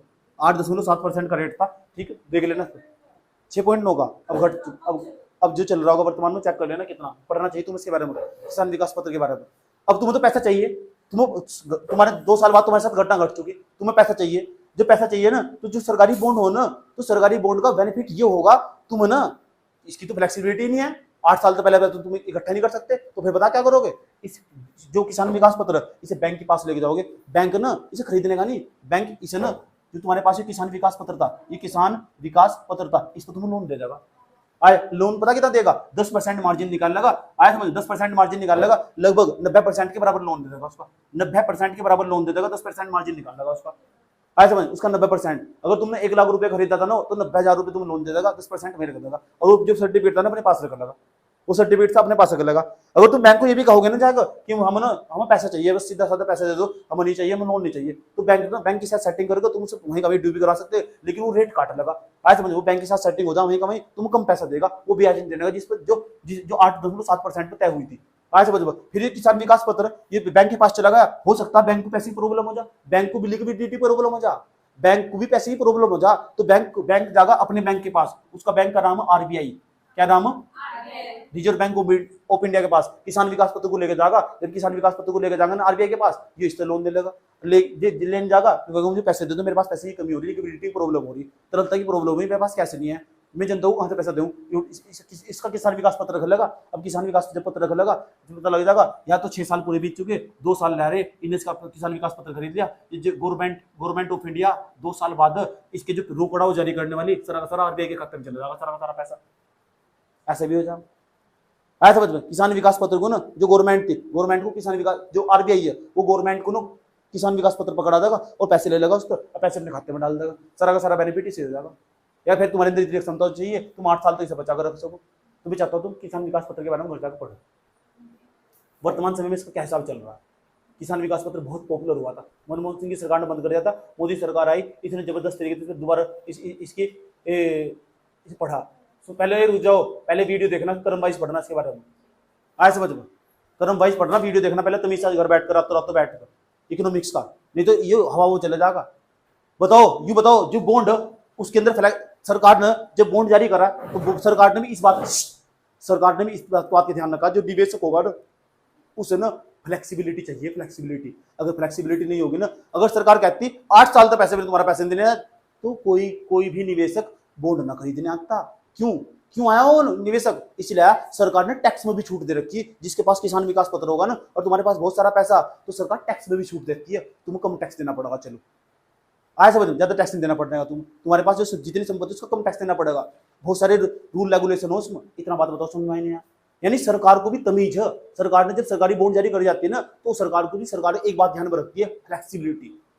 आया समझ, अगर तुम्हारा पैसा तुम्हारे काम नहीं आने का, तो फिर पैसा किस काम का हो, वो पैसा किस काम का जो तुम्हारे खुद के काम ही नहीं आया, इतनी बात बताओ समझ में आए नहीं आया, यस और नो, ठीक, तो पता लगा सरकार, मैंने छोटा डिस्कस कर दिया जो पढ़ने की चीजें, क्योंकि हमेशा चीजें अपडेट होती रहती है, मैंने जो मूल कॉन्सेप्ट है ना, जो मूल अवधारणा इकोनॉमिक्स को मैं तो समझाया हूँ, मतलब क्या हो, सरकार जब इसे जारी करती है तो फ्लेक्सिबिलिटी को ध्यान में रखती है। आज समझ, निवेश के जो निवेशक जिन्हें बेचारे ने पैसा लगाया, इन्वेस्टमेंट करा, अगर उसके कार्य में फ्लेक्सिबिलिटी नहीं है, आज समझ उसका पैसा उसके काम नहीं आ रहा, समय पर काम नहीं आ रहा, तो फिर पैसा किस काम का। यानी सरकार ने भी इस बात को ध्यान में रखा। इतनी बात बताओ समझ में नहीं है, कोई दिक्कत? अगर इतनी बात समझ में आई तो बताओ मैं आगे बढ़ूं या नहीं बढ़ूं? तुम बताओ, क्या सरकार से आप समय से पहले अपना पैसा वापस मांग सकते हैं? बॉन्ड में, अगर तुमने बॉन्ड में निवेश कर रखा है, नहीं मांग सकते। आज समझो, तुम किसान विकास पत्र को कहां लेके जाओगे? जो बॉन्ड बैंक में लेके जाओगे, वो क्या प्रोवाइड कराएगा? तुम्हें लोन देगा, 10% मार्जिन काट लगा और 90% के बराबर आसपास तुम्हें लोन दे देगा। आए समझ, ठीक। अगर उसे भी लिक्विडिटी की कमी होगी बैंक को, तो बैंक किसके पास जाएगा? अपने बैंक के पास जाएगा, आरबीआई के पास जाएगा, उसे आए समझ, उसे जाकर सर्टिफिकेट जमा करेगा, उसे पैसे दे देगा। इतनी बात बताओ समझ आए? आरबीआई भी ना लोन देगा। इतनी बात बताओ समझ आई? ठीक। ये ऐसा प्रावधान क्यों करा गया कि इसे लोन देगा, क्यों करा गया? फ्लेक्सिबिलिटी के लिए। मेन चीज है फ्लेक्सिबिलिटी, दोशीलता, तरलता जिसे बोलते हैं, लिक्विडिटी।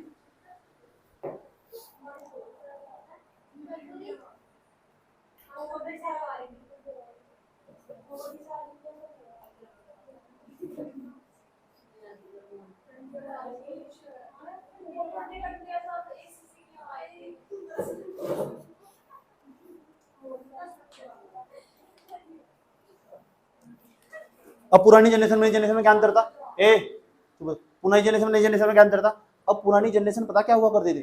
पुरानी जनरेशन ना एक बार किसान विकास पत्र खरीद लिया तो उसे साल साल तक घर में सर्टिफिकेट रखा हुआ, उन्हें कोई मतलब नहीं दूर दूर तक। और जो नई जनरेशन है ना वो थोड़ा एग्रेसिव, वो ना रिस्क लेना चाहता है। आज उसे चाहिए फ्लेक्सिबिलिटी, उसे जानकारी भी है, आज समझ उसको समझ भी है बिल्कुल भी। तो इन्वेस्टमेंट पैसा करने से पहले ना कहीं भी तुम पैसा लगा रहे हो, किसी भी बिजनेस में तुम पैसा लगा रहे हो, एक ही बात जरूर सोच लेना कि आज के अंदर फ्लेक्सिबिलिटी है। अगर तुम कल को खड़े होकर रोड पर चाउमीन का ठेला भी लगा रहे हो ना तो सोच लो इसके अंदर फ्लेक्सिबिलिटी होनी चाहिए। अगर मैं सारा ताम झाम बेचू ना फटाफट मुझे पैसा प्राप्त हो जा, रिटर्न भी होना चाहिए और सेफ्टी भी होनी चाहिए उसकी। इतनी बात होता समझ में आया नहीं?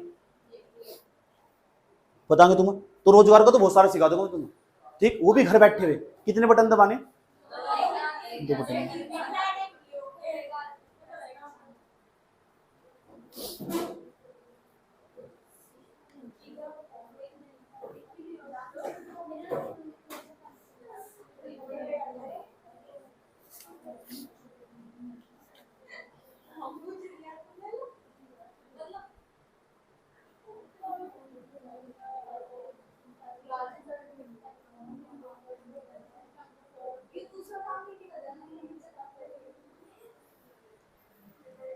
आया समझ में? कोई दिक्कत यहाँ तक?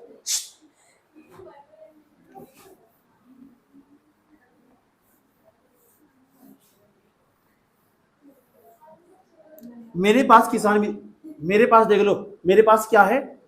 मेरे पास गिटार है, सबको मुझसे प्यार है। किसान विकास पत्र इधर देख लो, किसान विकास पत्र है मेरे पास।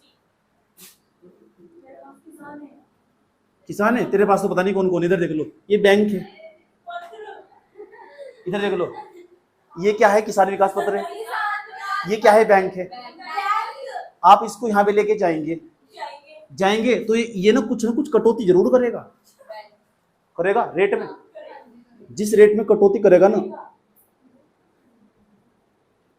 रेट मतलब दर, ये जाएगा किसान विकास पत्र को लेके पता किसके पास? आरबीआई के पास।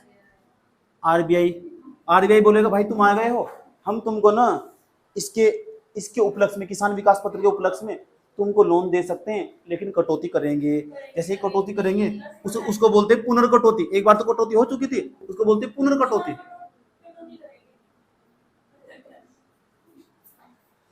तो जब पुनर्कटौती होती है ना, वो जिस रेट पर होती है उस रेट को हम बैंक रेट बोलते हैं। जब बैंकिंग पढ़ाऊंगा तो याद रखना है सब चीजें। जो कटौती होती है ना, पुनर्कटौती होती है, जिस रेट पर होती है उस रेट को हम बोलते हैं बैंक रेट। बैंक रेट पूछो तुमसे, बैंक रेट क्या हो? याद रखना बात यार। एक तो कटौती हो, ये दोबारा फिर कटौती होगी, जिस रेट पे होगी ना, जिस दर पे होगी, उस कटौती को हम बोलते हैं bank rate. Bank rate, bank दर, बैंक ब्याज दर। इतनी बात बताओ, समझ में नहीं आई? कोई प्रॉब्लम यहाँ तक? ठीक।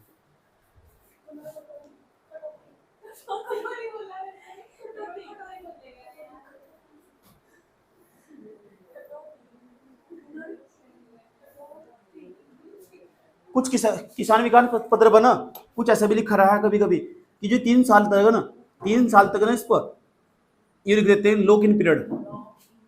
लॉक इन पीरियड इसका मतलब 3 साल तक पहले तो आपसे छेड़ भी नहीं सकते, चाहे आपके यहाँ दुर्घटना हो रही, आए समझ, चाहे कुछ भी हो रहा है आपके यहाँ से, चाहे आपके साथ कैसी भी घटना घटने वाली, इसका मतलब 3 साल तक लॉक इन पीरियड का मतलब डाल दिया ना तुमने किसान विकास पत्र को, इसका मतलब 3 साल तक पहले तुमसे कभी छेड़ भी नहीं सकते। 3 साल तक पहले तुमसे कभी छेड़ भी नहीं सकते। तुमको प्रॉब्लम है तुम खड़े हो जाओ, कोई दिक्कत नहीं है। आज समझो, 3 साल तक पहले तुमसे छेड़ भी नहीं सकते, लॉक इन पीरियड लगा दे तुमने। लॉक इन पीरियड का ये मतलब होगा 3 साल तक पहले तुमसे छेड़ भी नहीं सकते। आज समझ लो। लेकिन एक तुम सवाल पूछना चाहता हूँ, तुम आजकल एक चीज बहुत पॉपुलर हो रही और फेमस हो रही, तुम भी जाकर पता कर लेना, तुम्हें इसके बारे में सर्च करना, उसका नाम है म्यूचुअल फंड। म्यूचुअल फंड पता क्या कहते हैं इसका? तो टीवी पर, यूट्यूब पर ऐड भी आता रहता और लास्ट में एक ही चीज बोलते हैं ऐड में, मैंने सुना है, जब चाहे बेच दो। ऐसा समझो, जब चाहे बेच दो, ऐड में की बात बोलेंगे, जब चाहे बेच दो। सुन लेना, ध्यान लगा। इसका मतलब पता क्या है? जो म्यूचुअल फंड है ना, जो म्यूचुअल फंड, इसका मतलब इसके अंदर भी ना ये बहुत पॉपुलर हो रहा है। पॉपुलर क्यों हो रहा है? इसकी जो फ्लेक्सिबिलिटी ना ज्यादा, जिसकी फ्लेक्सिबिलिटी ज्यादा आया समझ, इसलिए बहुत पॉपुलर हो रहा है। जब चाहे बेच दो, जब मन मर्जी। लोग बहुत ज्यादा मात्रा में इन्वेस्टमेंट कर रहे हैं म्यूचुअल फंड पर। आया तो जब चाहे, अभी तुम्हें मन मर्जी, आज तुमने खरीदा, कल को तुम बेच दो, इससे बेस्ट क्या होगा तुम्हारे लिए? आज समझ। तो सरकार भी ना जब जब तुम कहीं इन्वेस्टमेंट करोगे तो एक बात हमेशा याद रखना कि उसकी फ्लेक्सिबिलिटी है कि नहीं है। ये बात हमेशा याद रखना कहीं भी पैसा लगाते वक्त। इतनी बात बताओ समझ में आई है। अगर तुम कहीं पैसे लगाओगे तो पैसा लगाते वक्त क्या बात याद रखोगे। अब बताओ म्यूचुअल फंड क्यों पॉपुलर हुआ, पता लग गया। इसमें ऐड आता है तो ऐड में क्या बोलते हैं लास्ट में, जब चाहे बेच दो, जब चाहे बेच दो। म्यूचुअल फंड जब सिखाऊंगा तो मैं सब पैसे लगाना म्यूचुअल फंड में भी, घबराओ मत, लगा के भी दिखाऊंगा। अपने 500 रुपए में इसी चक्कर में बर्बाद करने वाला हूँ, तुम सिखाने में। जी मैडम जी 10 रुपए से भी स्टार्ट कर सकते हो आप, ऐसे बचो। हाँ हाँ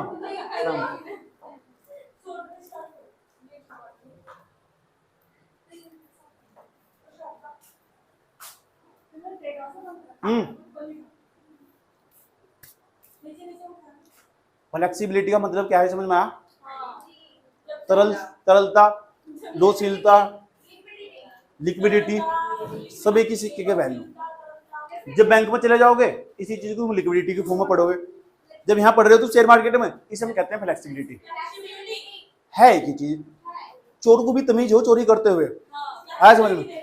फ्लेक्सिबिलिटी नहीं, उसे कहेंगे तरलता, लिक्विडिटी को फॉलो करता।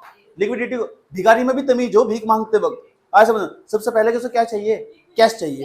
उससे बेस्ट उसके लिए कुछ नहीं है, उसे बोलते हैं perfectly acids, perfectly liquidity acids, perfectly liquidity acids, आज समझ में। उससे बेस्ट उसके लिए कुछ भी नहीं है। यानी चोर में भी और लुटेरे में भी तमीज हो, आज समझ में।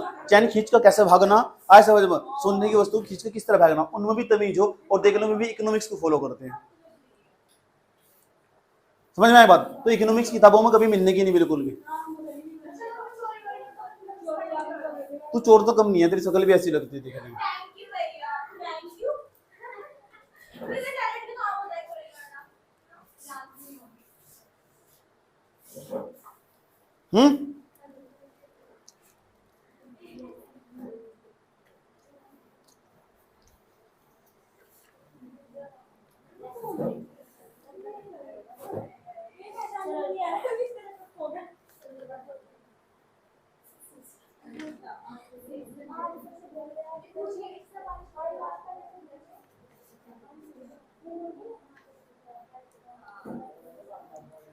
अब आ जाओ, चुप आ जाओ, नमस्ते। अब इम्पोर्टेंट बात सुनो।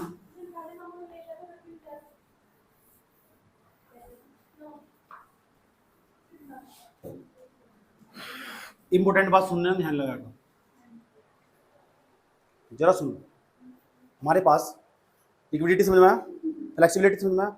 अभी तुम्हें समझाने की क्या कोशिश कर रहा था, मैं समझ रहा था कि जो शेयर मार्केट हो ये क्यों वस्तु तुम आया। अब मैंने तुम्हें ये भी समझाया था, ये सारा मैं ये जो सारा जितना भी रायता मैंने फैलाया ना, आया समझ में। जितना भी रायता मैंने फैलाया तुम अब तक, फ्लेक्सिबिलिटी वाला, ये इसलिए समझाया ताकि मैं तुम्हें शेयर मार्केट समझा सकूं कि शेयर मार्केट की अस्तित्व मान तभी से बैठ जाऊं उसमें।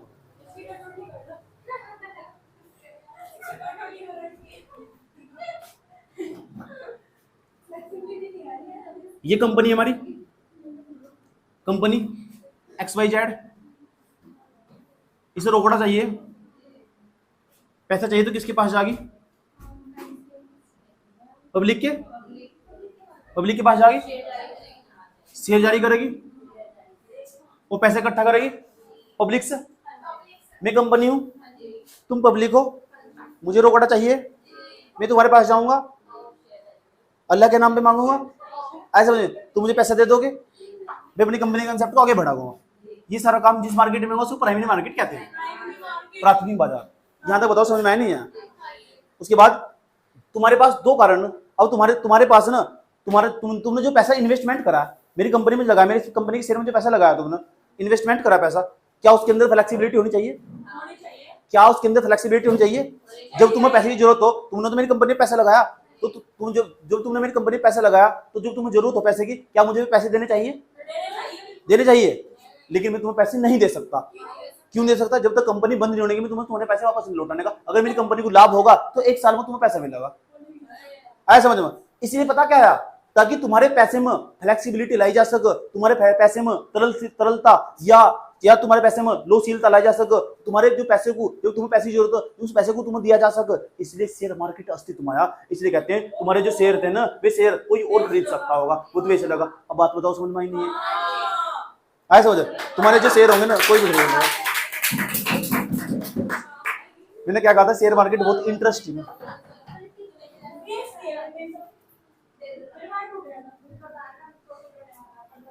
ये रही काजल। काजल ने मेरी कंपनी में दिलचस्पी दिखाई और इन्हें शेयर खरीद कर रखे थे। ये बंडिका के पास चली गई। आज समझ लो, कंपनी मेरी कंपनी। अच्छा अच्छा, काजल पागल। आज समझ लो, ये बंडिका के पास चली गई। बंडिका करीब देख लो कौन सी रहती होगी। आज समझ लो, अब इसे जरूरत थी, इसे तो पता था, इसे इकोनॉमिक्स की जानकारी थी, तो इसने पहले इसे पता था कि इसकी इकोनॉमिक्स की जानकारी थी, पता था इस कंपनी प्रॉफिट में होने वाली, इसने पहले शेयर खरीद कर रख लिए। बाद में जाकर पता चला ऐसी भी प्रॉब्लम है। आज समझ, अभी कंपनी के पास तो जा नहीं सकती। आज समझ, ये चली गई मीनू, रातों की नींदें छीनू, उसके पास चली गई। ये मीनू के पास चली गई। अच्छा, मीनू के पास चली गई, मीनू ने इसके शेयर खरीद कर रख दिए। इसे अब बताओ, फ्लेक्सिबिलिटी आ रही नहीं आ रही? फ्लेक्सिबिलिटी आ रही नहीं आ रही? अगर शेयर मार्केट ना होता तो इनके पैसे में फ्लेक्सिबिलिटी आती। इसलिए तो जिन बंदों ने भी शेयर मार्केट का जो कॉन्सेप्ट डिजाइन करा है ना, वो फ्लेक्सिबिलिटी को ध्यान में रखते हुए करा।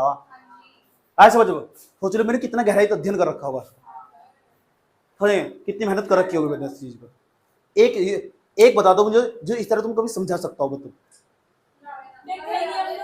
देख लेना जाकर, देख लेना जाकर।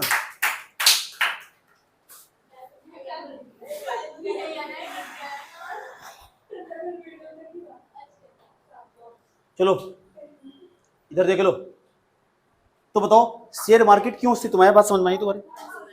ठीक, मुझे नहीं लगता कि तुम इसे कभी भूल पाओगे कि फ्लेक्सिबिलिटी को ध्यान में रखते हुए, ताकि तुमने कंपनी का जो तुमने शेयर खरीद कर रखा था उस शेयर को तुम बेच सको।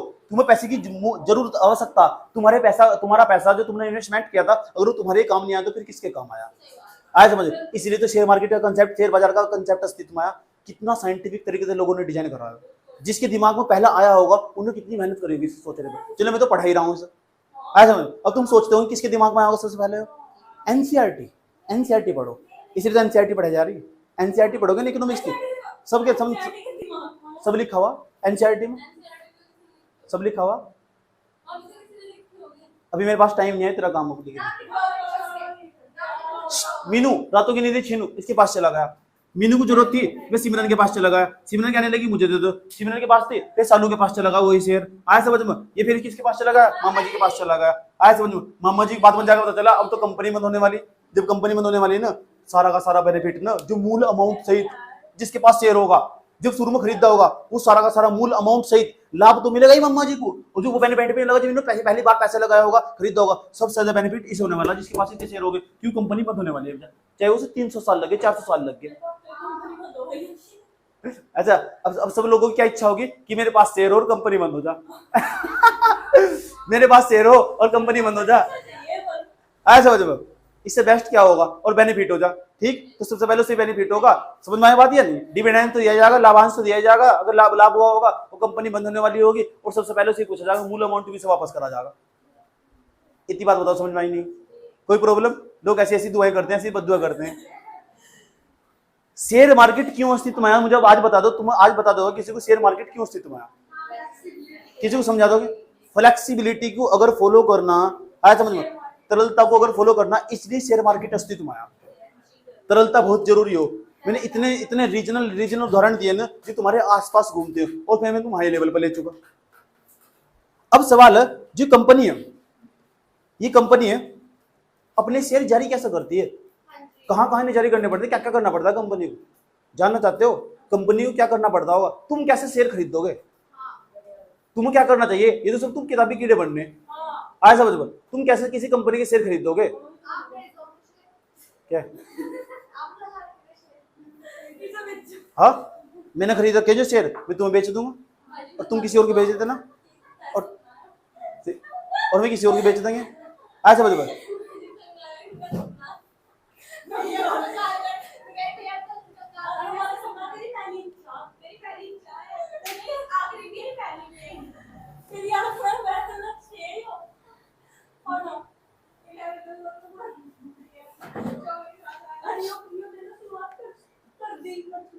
अब सवाल है कि भारत के अंदर कितने शेयर बाजार है। ये सारा काम किसके अंदर होगा, ये सारा काम किसके अंदर होगा, शेयर बाजार के। देखिए भारत के अंदर जब मैं तुम मेरा इकोनॉमिक्स का वीडियो देख रहे हो ना घर बैठ कर, एक एक लाइन लिखो तो तुम भूल जाओगे, समझ, डायलॉग भी लिख डालो ब्रैकेट के अंदर, उसके अंदर लिख डालो। उसके बाद पढ़ने में तुम्हारा आसानी हो जाएगी, पढ़ने में इंटरेस्ट पैदा होगा तुम्हारा, जब भी पढ़ोगे कभी बोर नहीं होने के। आया समझ लो, ये मैंने बोला ना कि चोर भी लिक्विडिटी फॉलो करता, तो इसे भी लिखो चोर भी लिक्विडिटी फॉलो करता। हाँ, इससे क्या होगा, तुम रिवीजन करने में आसानी होगी और सब चीज तुम्हारे दिमाग में चली जाएगी। चोर का उदाहरण लेकर तुम सारी बातें याद रख सको। आया समझ, क्यों, क्योंकि तुम्हारी प्रकृति चोर के जैसी है। आया समझ, बचपन में जब चोरी किया करते थे, किसी का लंच बॉक्स चुराया करते थे, सबसे पहले उसका जब वो बैग बैग बैग देखते थे तो क्या देखते थे, देखते थे इसके अंदर पैसे हैं क्या। तुमने करी नहीं चोरी आई थी, मैं करी, मैं बताता हूँ कैसे चोरी करी थी। जब हम देता पर जाया करते ना तो गांव में देता हो देता, आया समझ में, उसके बाद पता लग गया, सुन लो ध्यान लगाकर, जो देता थे ना हमें पता लग जाता कि जो हमारी दादी ना वो तो आगे चली गई, थोड़ा दूर पीछे चुपचाप गए, दादी तुम आगे जाओ, हम भी आए, हम अभी आए, तो देता पर इतने सारे पैसे दिखाई दिए, मन में लालच आया, इतने सारे सिक्के दिखाई दिए, उसके सारे पैसे उठाकर अपनी जेब में डाल दिए। जेब में डालने के बाद दुकान पर चीज खाते फिर घर वालों को पता लगा, तुम्हारे घर वाले बोलते, तुम्हारी मम्मी बहुत थोड़ा ही बोलती, हमारे घर वाले बोलते थे इस तरह, तो मैंने बहुत पैसे उठाए इस तरह। चुप हो जाओ। देखो मेरा काम क्या था,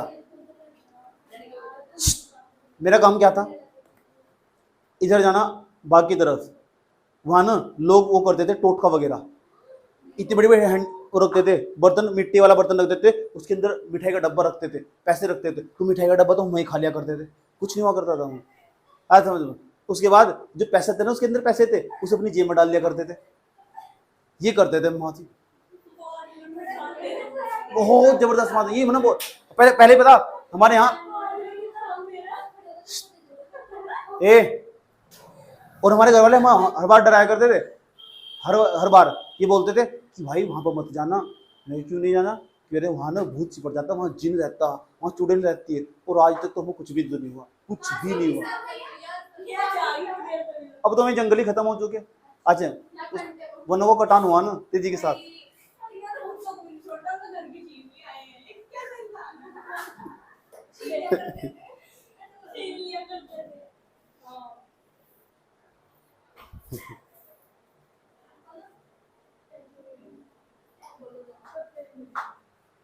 चलो जाओ। तो भारत के अंदर ना, भारत में आज भी 24 शेयर बाजार है। स्पेलिंग सुनाई जरा स्टार्टअप की,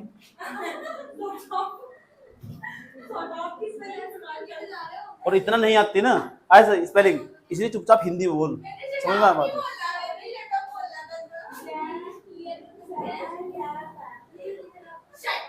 नहीं आती, इधर देख लो, इधर देख लो। तो 22 शेयर बाजार है, 22 शेयर बाजार हमारे पास मौजूद है। कुछ तो मेरे याद भी है जो 22 है, इतने फेमस और पॉपुलर नहीं है, जो कुछ रीजनल है जो 22 के 22 है। रीजनल कैसे, जैसे तुम जाओगे पटना में, जाओगे जब पटना में गया था ना, पटना के एयरपोर्ट पर जब हम उतरे उससे कुछ ही दूरी पर 3-4 किलोमीटर की दूरी पर तो मगध स्टॉक एक्सचेंज दिखाई देगा, मगध स्टॉक एक्सचेंज, वो बिहार का, बिहार की कंपनी है, उसमें लिस्टेड रहती है और तुम वहां भी ट्रेडिंग कर सकते हो। इतना पॉपुलर नहीं है, इतना पॉपुलर नहीं है, आया समझ में। इस तरह बहुत सारे दिल्ली के अंदर भी, दिल्ली में जैसे तुम उतरोगे ना, यहाँ राजीव चौक पर मेट्रो स्टेशन है, आया समझ में। जैसे तुम कश्मीरी गेट पे बैठोगे, कुछ दूरी पर चलोगे, उसके बाद न्यू दिल्ली जहाँ मेट्रो स्टेशन है, उसके बाद राजीव चौक आगा, राजीव चौक के नाम से जैसे तुम मार्केट बाहर निकलोगे तो पालिका बाजार आगा, पालिका बाजार तो आगा तो ऊपर सीढ़ी चलती जाएगा, शेयर बाजार साफ साफ लिखा हुआ, दिन में लिखा दिखाएगा तुम्हें शेयर बाजार, वो दिल्ली का। आज इतना फेमस और पॉपुलर नहीं है, लेकिन दो तो बहुत ही पॉपुलर है, और अधिकांश कंपनियां ना वहीं अपने शेयर लिस्टेड करवाती है, अपने शेयर वहीं लिखवाती है और लोग वहीं से खरीदते हैं। एक का नाम है BSE बॉम्बे स्टॉक एक्सचेंज, एक का नाम है NSE नेशनल स्टॉक एक्सचेंज, बहुत ज्यादा फेमस है, दोनों बाजार, दोनों बाजार मुंबई में उपस्थित है इस टाइम। एक का नाम है BSE, ये दो नंबर एक का नाम है BSE बॉम्बे स्टॉक एक्सचेंज, और दूसरे का नाम हमारा NSE नेशनल स्टॉक एक्सचेंज, और इसकी स्थापना हुई थी 1875 ईस्वी में, अंग्रेजों के टाइम में 1875 ईस्वी में इसकी स्थापना हुई, मनमोहन सिंह के समय में 1995 ईस्वी में। इतनी बात बताओ समझ में आया नहीं है, मनमोहन सिंह ने इसकी स्थापना करी थी, इतनी बात बता दो मुझे समझ में आई नहीं आई। तो भारत के अंदर कितने बाजार है? 24 बाजार, 24 शेयर बाजार है। लेकिन दो बहुत फेमस और पॉपुलर है। अधिकांश जो कंपनियां ना जो अपने शेयर वो लिस्टेड करवाती है, सूचित करवाती है, उल्लेखित करवाती है, प्रवर्धित करवाती है, तो किसके अंदर? इन दो स्टॉक एक्सचेंज के अंदर। नाम है Bombay stock exchange, national stock exchange. आज समझ लो, अगर किसी कंपनी ने अपना स्टॉक इसमें लिस्टेड करवा दिया तो फिर वो इसमें लिस्टेड करवाने की, हाँ एक में लिस्टेड करवा सको। आज समझ, एक ही बाजार के अंदर एक कंपनी एक ही बाजार के अंदर लिस्टेड हो सकती है। समझ, ये रूल रेगुलेशन हो, ये भी तुम्हें पढ़ाया जाएगा। इतनी बात बता दो, मुझे समझ में आ रही नहीं, यहाँ तक समझाया नहीं है ना, कोई प्रॉब्लम यहाँ तक? और मुझे सुनकर हैरानी होती है, बड़ा मजा आता है सुनने के बाद। देखो कितना मस्त चीज है। एक का नाम है एम, दूसरे नाम है सी, इसका नाम है एक्स, मल्टी कमोडिटी एक्सचेंज। बड़ा गजब का, बहुत पॉपुलर हुआ 2008 में, मनमोहन सिंह के टाइम पे अस्तित्व में आया। यानी वस्तुओं की भी ट्रेडिंग होती है, वस्तुओं की भी, आज वस्तुओं की भी ट्रेडिंग होती है। शेयर तो खरीदे जाते हैं, बेचे जाते हैं, वस्तु भी खरीदी जाती है, वस्तु बेची जाती है। नाम है मल्टी कमोडिटी। कमोडिटी का मतलब वस्तु, कमोडिटी, कमोडिटी का मतलब वस्तु, एक्सचेंज। आज समझ, जैसे गोल्ड, गोल्ड एक वस्तु नहीं है, गोल्ड की जबरदस्त मात्रा में ट्रेडिंग होती है। अगर तुम ना किसी बच्चे को, मैं सभी को सजेशन देता हूं, अगर किसी को जानकारी हो ना वर्ल्ड इकोनॉमिक्स की, अगर तुम यहाँ चले जाओ ना मल्टी कमोडिटी एक्सचेंज के अंदर, तो तुम जबरदस्त मात्रा में पैसा कमा सकते हो। मान लो तुम पता लगा कि एक तोला जो सोना वो 47,000 रुपए का, कितने का?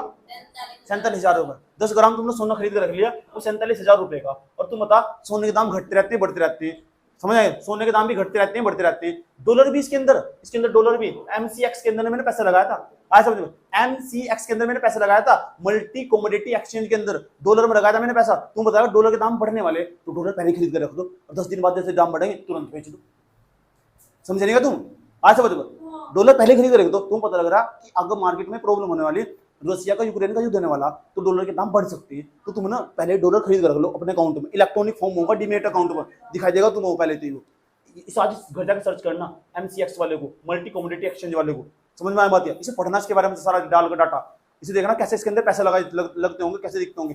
जब तक तुम व्यावहारिक रूम में नहीं खोलने गए ना, तुम पैसा नहीं कमा सकते बिल्कुल भी। और तुमने सीख लिया ना मल्टी कमोडिटी एक्सचेंज वाला 2008 वाला, तुम घर बैठे बैठे पैसा कमा दोगे। कैसे कमाओगे? सुन लो, जाओ, मैं 2 बटन की बात कर रहा था ना, मैं 2 बटन ये देखो, जाओ 47,000। आज समझ लो, तुमने एक बटन दबाया, तुमने 10 ग्राम सोना खरीदा, 10 ग्राम का मतलब 1 तोला हो, 1 तोला 47,000 रुपए तुम्हारे अकाउंट तक कट जाएंगे एक बटन दबाने से। एक बटन जैसे तुम दबाओगे, ओके का सक्सेसफुल कर दोगे, तुम्हारे अकाउंट तक 47,000 रुपए कट जाएंगे। और तुम्हारा अकाउंट, उसके अंदर तुम 10 ग्राम सोना दिखाई देगा, 10 ग्राम सोना दिखाई देगा, इलेक्ट्रॉनिक फॉर्म में दिखाई देगा। ऐसे नहीं तुम्हारे हाथ में जाएगा, उसमें दिखाई देगा तुम इस अकाउंट के अंदर तुमने 10 ग्राम सोना खरीद कर रखा है। 47,000 तुम्हारे अकाउंट से भाग जाएगी।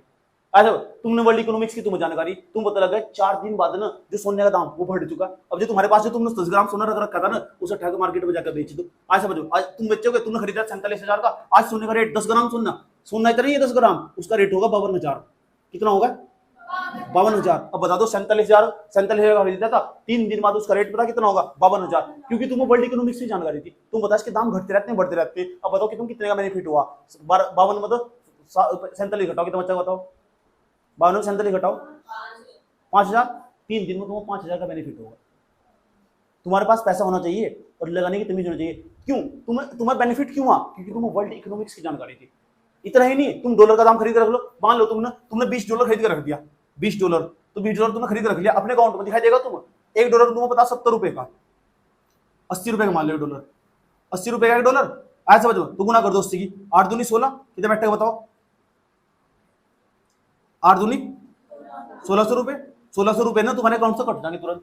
एक बटन दबाओगे तुम, एक बटन तुमने इधर से दबाया, तुम्हारे अकाउंट से 1600 रुपए कट गए, और तुम्हारे जो अकाउंट है ना उसके अंदर $20 दिखाई देगा। तुम्हें ऐसे दिखाई देगा। तुम्हें बता डॉलर का दाम बढ़ने वाला। अभी डॉलर का दाम कितना हो रखा था? 80 जो तुमने खरीदा। तुम्हें बताता डॉलर का दाम अब बढ़ गया, 10 दिन बाद तुरंत बढ़ गया डॉलर का दाम। मैंने तो 15 दिन में डॉलर का दाम घट जा, 15 दिन बढ़ जा। तुम सब जानकारी तुम पता लगा बढ़ चुका। अब तुम्हारे पास अकाउंट में आज $20, तुम $20 ना तुम सेल करना चाहते हो $20 को, 20, लेकिन आज इसका दाम 90 रुपए हो चुका। कितना रुपए हो चुका? गुणा कर दो, 9 दूनी 1800 रुपए। कितने रुपए? 1800 रुपए। जितना ज्यादा पैसे लगाओगे इतना ज्यादा बेनिफिट होगा। आज 1800 रुपए, तो बेनिफिट कितने का हुआ? आज समझ में, ये 1600 रुपए था, ये कितना होगा? 1800 रुपए, 200 रुपए का बेनिफिट होगा। आज समझ में, कितने रुपए का बेनिफिट होगा? 200 रुपए का बेनिफिट। ये कब हुआ? ये जो जितना ज्यादा पैसे लगाओगे इतना ज्यादा बेनिफिट होगा। आज समझ में, लोग बहुत अधिक मात्रा में डॉलर खरीदते हैं। आज समझ में, 5-5 हजार के डॉलर खरीद कर रखते हैं। 2-2 दिन घर बैठे बैठे एक बटन नहीं बदलता। वो बदला आज बढ़ गया, दो रुपए बढ़ गए, 3 रुपए बढ़ गए, 10 रुपए बढ़ गए, 5 रुपए बढ़ गए, तुरंत बेच देंगे उठाकर। अगर घट रहे तो बेचने के नहीं, भाई इंतजार करेंगे कब घटेंगे, पता है सारा घटता चला जा रहा है, इतना कभी घट नहीं सकता। आज समझो, तो डॉलर में बेनिफिट है, तो डॉलर में और गोल्ड में जबरदस्त मात्रा में लोग पैसे लगाते हैं, डीमेट अकाउंट खोलते हैं, डीमेट अकाउंट में जाकर एमसीएक्स बजाते हैं, मल्टी कमोडिटी एक्सचेंज बजाते हैं। 2008 में इसकी स्थापना हुई थी और जबरदस्त मात्रा में ट्रेडिंग करते हैं। तुम्हें जबरदस्त ऐसी छानबीन करनी चाहिए भैया, जब तुम्हें शेयर मार्केट और अच्छा लगा दिखाते, तुम व्यवहारिक रूप में सीखोगे। तुम गूगल पर डालोगे, यूट्यूब पर डालोगे, तुम देखोगे, इनकी वीडियो देखोगे, एमसीएक्स क्या होता है, इसमें वस्तु में कैसे ट्रेडिंग करते हैं, कैसे पैसे लगाते हैं। एक बटन तो दबाया था तुमने, जो तुमने खरीदा था, एक बटन तुमने बेचने का दबाया, तुरंत तो कितने बटन हो गए? आज समझो, तो 2 बटन दबाने चाहिए, आराम से शेयर मार्केट काम करना। समझ गए तुम? लेकिन ये कब होगा? तो कल तुम मुझे इसके बारे में जानकारी दोगे। समझ आई बात है? मैं तो इन सब चीजों पर जीरो था। समझ आई बात? मुझे तो पढ़ाते पढ़ाते अनुभव हुआ इसका, सब चीजों पर जीरो था। मैंने जबरदस्त मात्रा में बहुत सारे बच्चों को पढ़ाते उनसे सीख लिया। बताओ जाते मुझे कि कैसा कैसा था, किस तरह सब मैंने उनसे सीख लिया, सारा का सारा पूरी जानकारी देते थे बच्चे। बहुत जागरूक होना आजकल के बच्चे, जैसे ही बैठे सर्च करते रहते हैं घर जाकर, एमसीएक्स क्या हो, ये पूरा का पूरा बीएससी क्या हो, Bombay stock exchange, national stock exchange क्या हो, तो उसकी छानबीन इतनी कर ले आएंगे। वो मुझे आपको खुद बताया करते थे, जैसे बैठी सर्च करके आ गई तो बता गई मुझे, 2-4 जानकारी बता दी, 2-4 जानकारी बता इकट्ठा करके इस तरह मेरे पे किताबें नहीं पढ़ती पड़ी मुझे।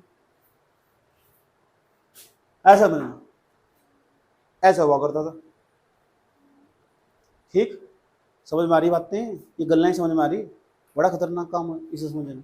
सीख जाओगे, लेकिन पक्की बात है। लेकिन आज तुमने मेहनत करी ना, एमसीएक्स वाले बजाकर सर्च करा, इसके बारे में डाटा भी लिख रही हो, निकालेगा इसके बारे में निकालेगा, क्योंकि तुम पैसा लगा भी सकते हो, किसी को बता भी सकते हो जो घर बैठा हुआ खाली आज बजे। लेकिन एमसीएक्स में अगर तुम पैसा लगाना चाहते हो, मल्टी कमोडिटी एक्सचेंज पर, तो तुम्हें वर्ल्ड इकोनॉमिक्स की जानकारी होनी चाहिए, कब डॉलर का दाम बढ़ने वाला, कब घटने वाला। अगर तुम बता डॉलर का दाम बढ़ने वाला, पहले खरीद कर रख लो, और जब बढ़ने वाला तुरंत बेच दो। ऐसा समझ लो। और इसके ये डॉलर का दाम कब घटता कब बढ़ता, इसके बारे में बताने की कोई सकता नहीं है। पिछले क्लास की वीडियो देख लो, इसलिए कहता हूं पुरानी वीडियो देखो, वर्ल्ड इकोनॉमिक्स की जानकारी होनी चाहिए। समझ में आया? कोई प्रॉब्लम है? तक देखते हैं कैसे सर्च करके लेके आते हैं तुम, कैसे अगर तुमने सीख गया ना, समझ जाओ तुम। आज समझो, अगर तुम्हारे हाथ में 100 रुपये हो ना, तो 100 रुपये से तुम ट्रेडिंग कर सकते हो।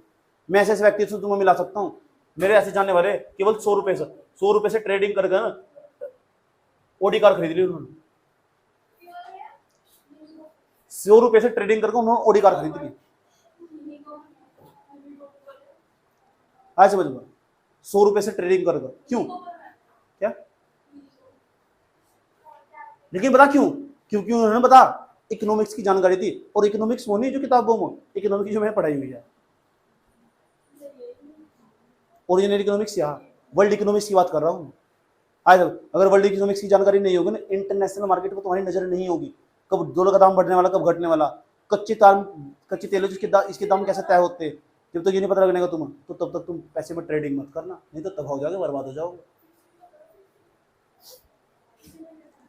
कर जाएगा, बता दिया इन सब बच्चों को। अब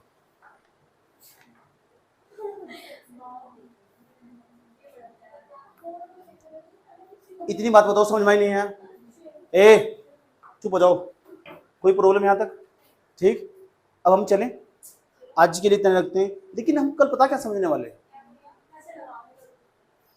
दुनिया की, तुम मुझे बता दो सबसे बड़ी कंपनी कौन सी? दुनिया की सबसे बड़ी कंपनी, तो सबसे बड़ी कंपनी दुनिया की सबसे बड़ी कंपनी कौन सी? नाम बता दूंगा।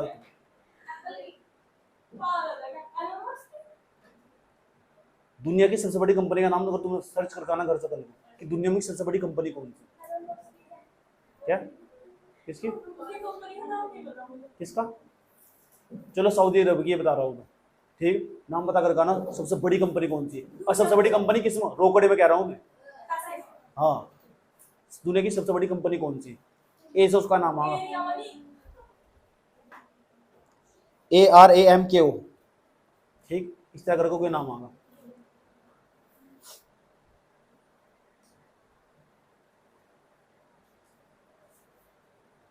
अब मुझे एक बात और बता दो, कच्चे तेल के दाम घटते बढ़ते रहते हैं, क्यों?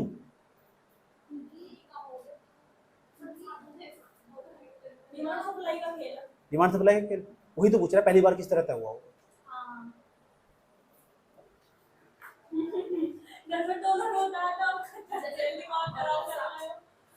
वो कैसे तय हुआ होगा कि ये तो मैं पूछना चाहता हूँ तुमसे, ये कैसे तय होता, कैसे कच्चे तेल के दाम कैसे घटते रहते हैं, कैसे बढ़ते रहते हैं, इंटरनेशनल मार्केट पर कैसे छोड़ जाएगा।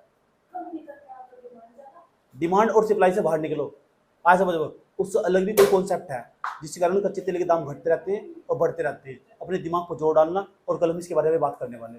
जानना चाहते हो तो इंतजार करो फिर अगले एपिसोड का। लेक्चर नंबर कौन सा था? 28 29 का इंतजार करो।